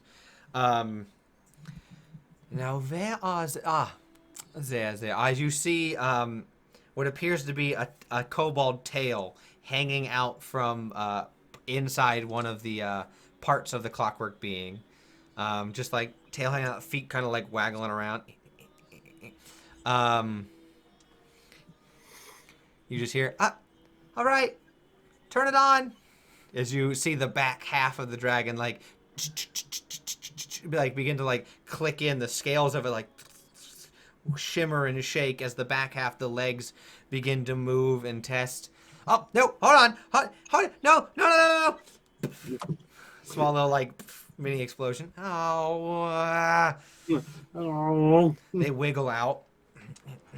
You see it is a kobold with a large welding mask on as they pop it up. And as they push their way out, they're about 20 feet off the ground. They push out and their boots like and like take off. They're like, all right, we need to recalibrate the sprockets in here. We had a misalignment. Get into it. As you see other kobolds going, and like they climb up and work their way in. Whew, okay, oh, Zolto! As this little kobold lands down. Hello! Welcome to the workshop. It's like, notice you. It's a kobold, about a 3-foot tall kobold. You see, kobold is more of a bronze scaling to it, as if the draconic ancestor is a bronze, some sort of bronze being. You see, they have on them are their smithing tools, as well as equipment wise. You see that there is a belt with Sorn. You recognize the rune as the Hill Giant rune.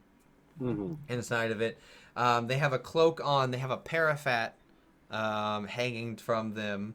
They also have a ring and the boots on, as well as they are not currently wearing all of it, but you see parts of their scale mail on. As they are like flying, they fly down. Hi, welcome to the workshop. It's nice to meet everyone. Zolto, thanks for bringing them. You guys are the Stormbreakers, right? That would be us, yes. I go by Unique. Oh, now it makes sense. What? A previous someone had told us that the artificer we were going to meet was unique, but they said it in the way of a description rather than a name. Well, I'm that too. Smartest kobold this side of everywhere.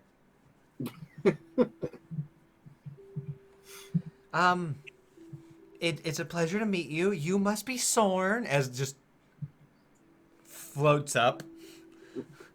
Nice to meet you. As you grip, Giant hand. they grab a finger. It's the same grip strength you have.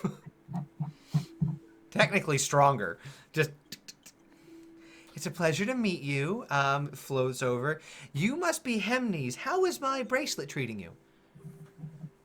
Well, I haven't gotten a chance to use it so far. Does it fit well? Is it any adjustments? Okay, good.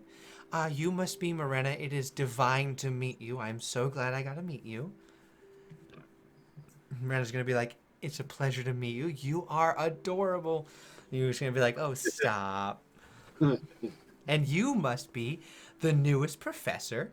It's nice to meet you. You can call me Professor Unique, technically. Chet's still like geeking out. He's going like, "Oh man, this place is awesome." This is where I work.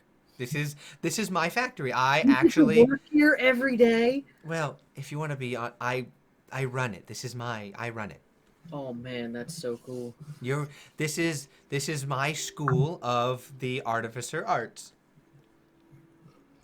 Dang, I'm jealous. Yeah. I was appointed this after my teacher retired, and now it is mine. So that thing points to it. That is one of the reasons you're here. I'm trying to figure out a good name for him. It's pretty much, if they have a clockwork dragon, I figured we should too. Makes sense. Fight clockwork with clockwork. Exactly. But what if the clockwork can take over the clockwork? Oh, I'm trying to work on that. That's one of the reasons I want you guys here. Gotcha. Because I would hate for them to have 2 clockwork dragons. Oh yes, that would be horrible. The other reason is I want you to fight it. Whew. Okay. I'm assuming not to the death. No, of course. What? What do you take me for? I'm not that crazy. Though I have been inclined to, shoot students. It happens. But I would love for you to give me your insights, help around the school however you can. We need, agile people, individuals who can lift things farther away. We need strength. Just around the school for a bit, and then I would like you to fight this, as well as 2 of my other creations. They're gonna snap their fingers, and then you see what appears to be a spell that you've seen cast. a trail of lightning bolt shoots down and sits down like a poise next to Unique, and then just what appears to be a small fireball just comes down. Intelligence check. Yeah. History. Yeah. Do an Arcana. Arcana. Yeah. 21. You know that they are living spells. The rest of you are just like, why are those not doing anything to us? So is that lightning bolt and that's fireball, but like animated? Yeah. They I'm working on giving them sentience. Right now they just listen to orders. But I would love the weave and the unique, but the weave is such a thing that it's alive. It's in all of us, and to imbue that within constructs is just to amplify the magical life given to us into things and give the weave its own sentience to have like power within the world. Right. It's just a matter of like taking what's already there and then just embellishing it. Yeah, embellishing it and giving it like its own purpose. Yeah, that's what I do here. And you hear Soren just go, "It's like chili." It is like chili. You just need special ingredients. And the ingredients for this was a whole lot of time. Yeah. Soren paid attention. Oh during man, the that would be lecture. so cool. I gotta say though, there are some spells I do not want to see do that. Oh, we're only working with basic ones, not anything crazy. Okay. The living word kill. Yeah. Yes, we wouldn't want that to happen. So, if do you have anything questions for me before we get started?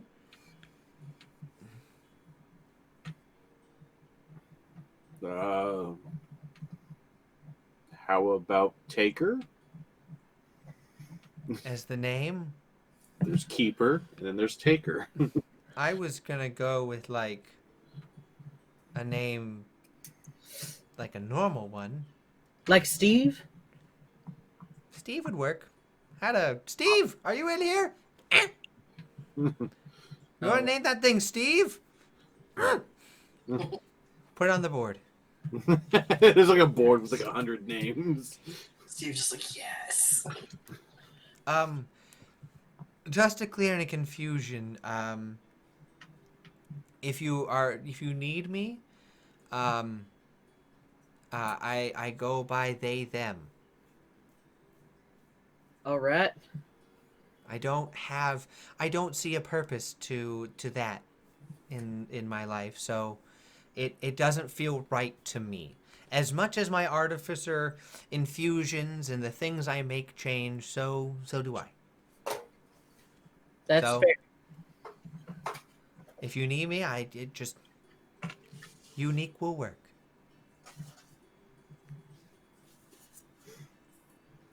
You guys just gonna like stare at unique? No, okay. And he says, okay. What about Fafnir? As the name of the no, what? What? Like Fafnir? What kind of Fafnir. name is that? It's a man who was turned into a dragon by magic, and you have turned these things into a dragon with magic. Okay, we'll put that down then.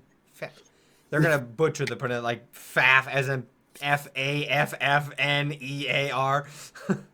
It's not that far off. It's Fafnir. So Close enough. So if Chet, you can work with me on this. Okay.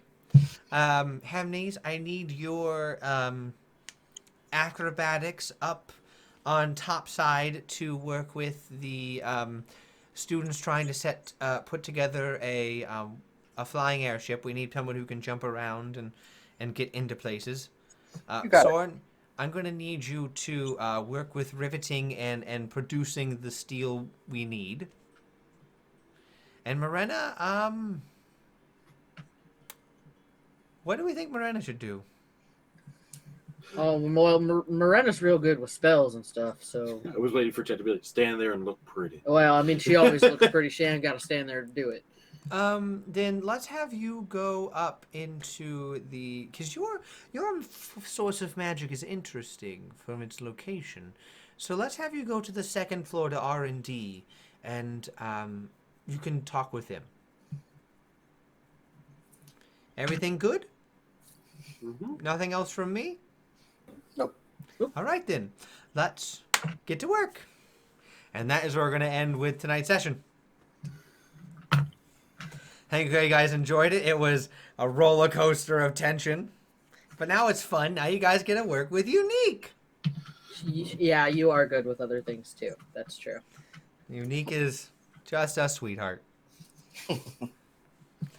So I hope you guys enjoyed it. Can't wait for next Friday when we get into, we're doing that, and then it's going to be combat. Yep, fighting Taker. Bad name. What? Steve! My name is Steve! Will you be my friend? No! Roar. So, I'll pass it off around the table once again to Tristan and then Sammy. Alright, so again, today we played, which means tomorrow is Saturday, where if you had not get enough tabletop role-playing games, you can watch Sam play a vampire that they affectionately call Dr. Sexy. You can catch them on the RPG table here on Twitch. If you missed that but still want to know what that's more about, they do on Sunday their follow-up show, The Last Breath. Same thing, the RPG table. And that means Monday, this video will be on YouTube, so you can feel free to watch it on all of its glory. And then Thursday will be the release of History Check, the recap episode. If you don't want to watch the full 3-hour session, you just want like a 5 to 10 minute kind of catch-up, you can watch that. And then it will be next Friday where we will play again. Woo! Gonna be And great. Sam, you got anything else that you want to share? Yeah, if you like what we do here, you can feel free to check out some of the streamers that we like and we follow. I just threw some of their links in the channel, in the chat. You can also follow some other Vampire the Masquerade groups, as well as some other D&D groups that we'll go ahead and post on there as well. Give them a shout out. Also, you can feel free to check out our Dungeon Master's personal stream. I'll make sure that Tragic Backstory is linked in there. And one last piece of business.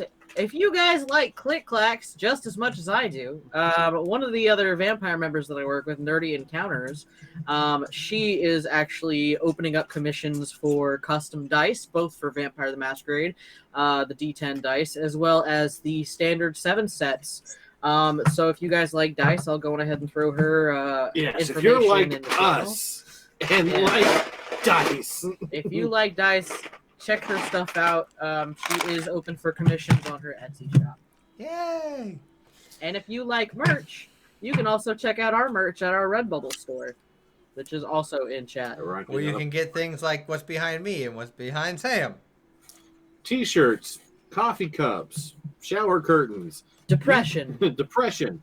You can also actually buy masks. If you're looking for a mask with a fun D&D theme, we do sell some on our Redbubble as well with some of our designs. It's great. Store-bought is fun. So thank you guys so much once again for being here. We hope you enjoyed it. We can't wait for next week to see how playing around with the Artificers and Unique goes. So until then, see you guys.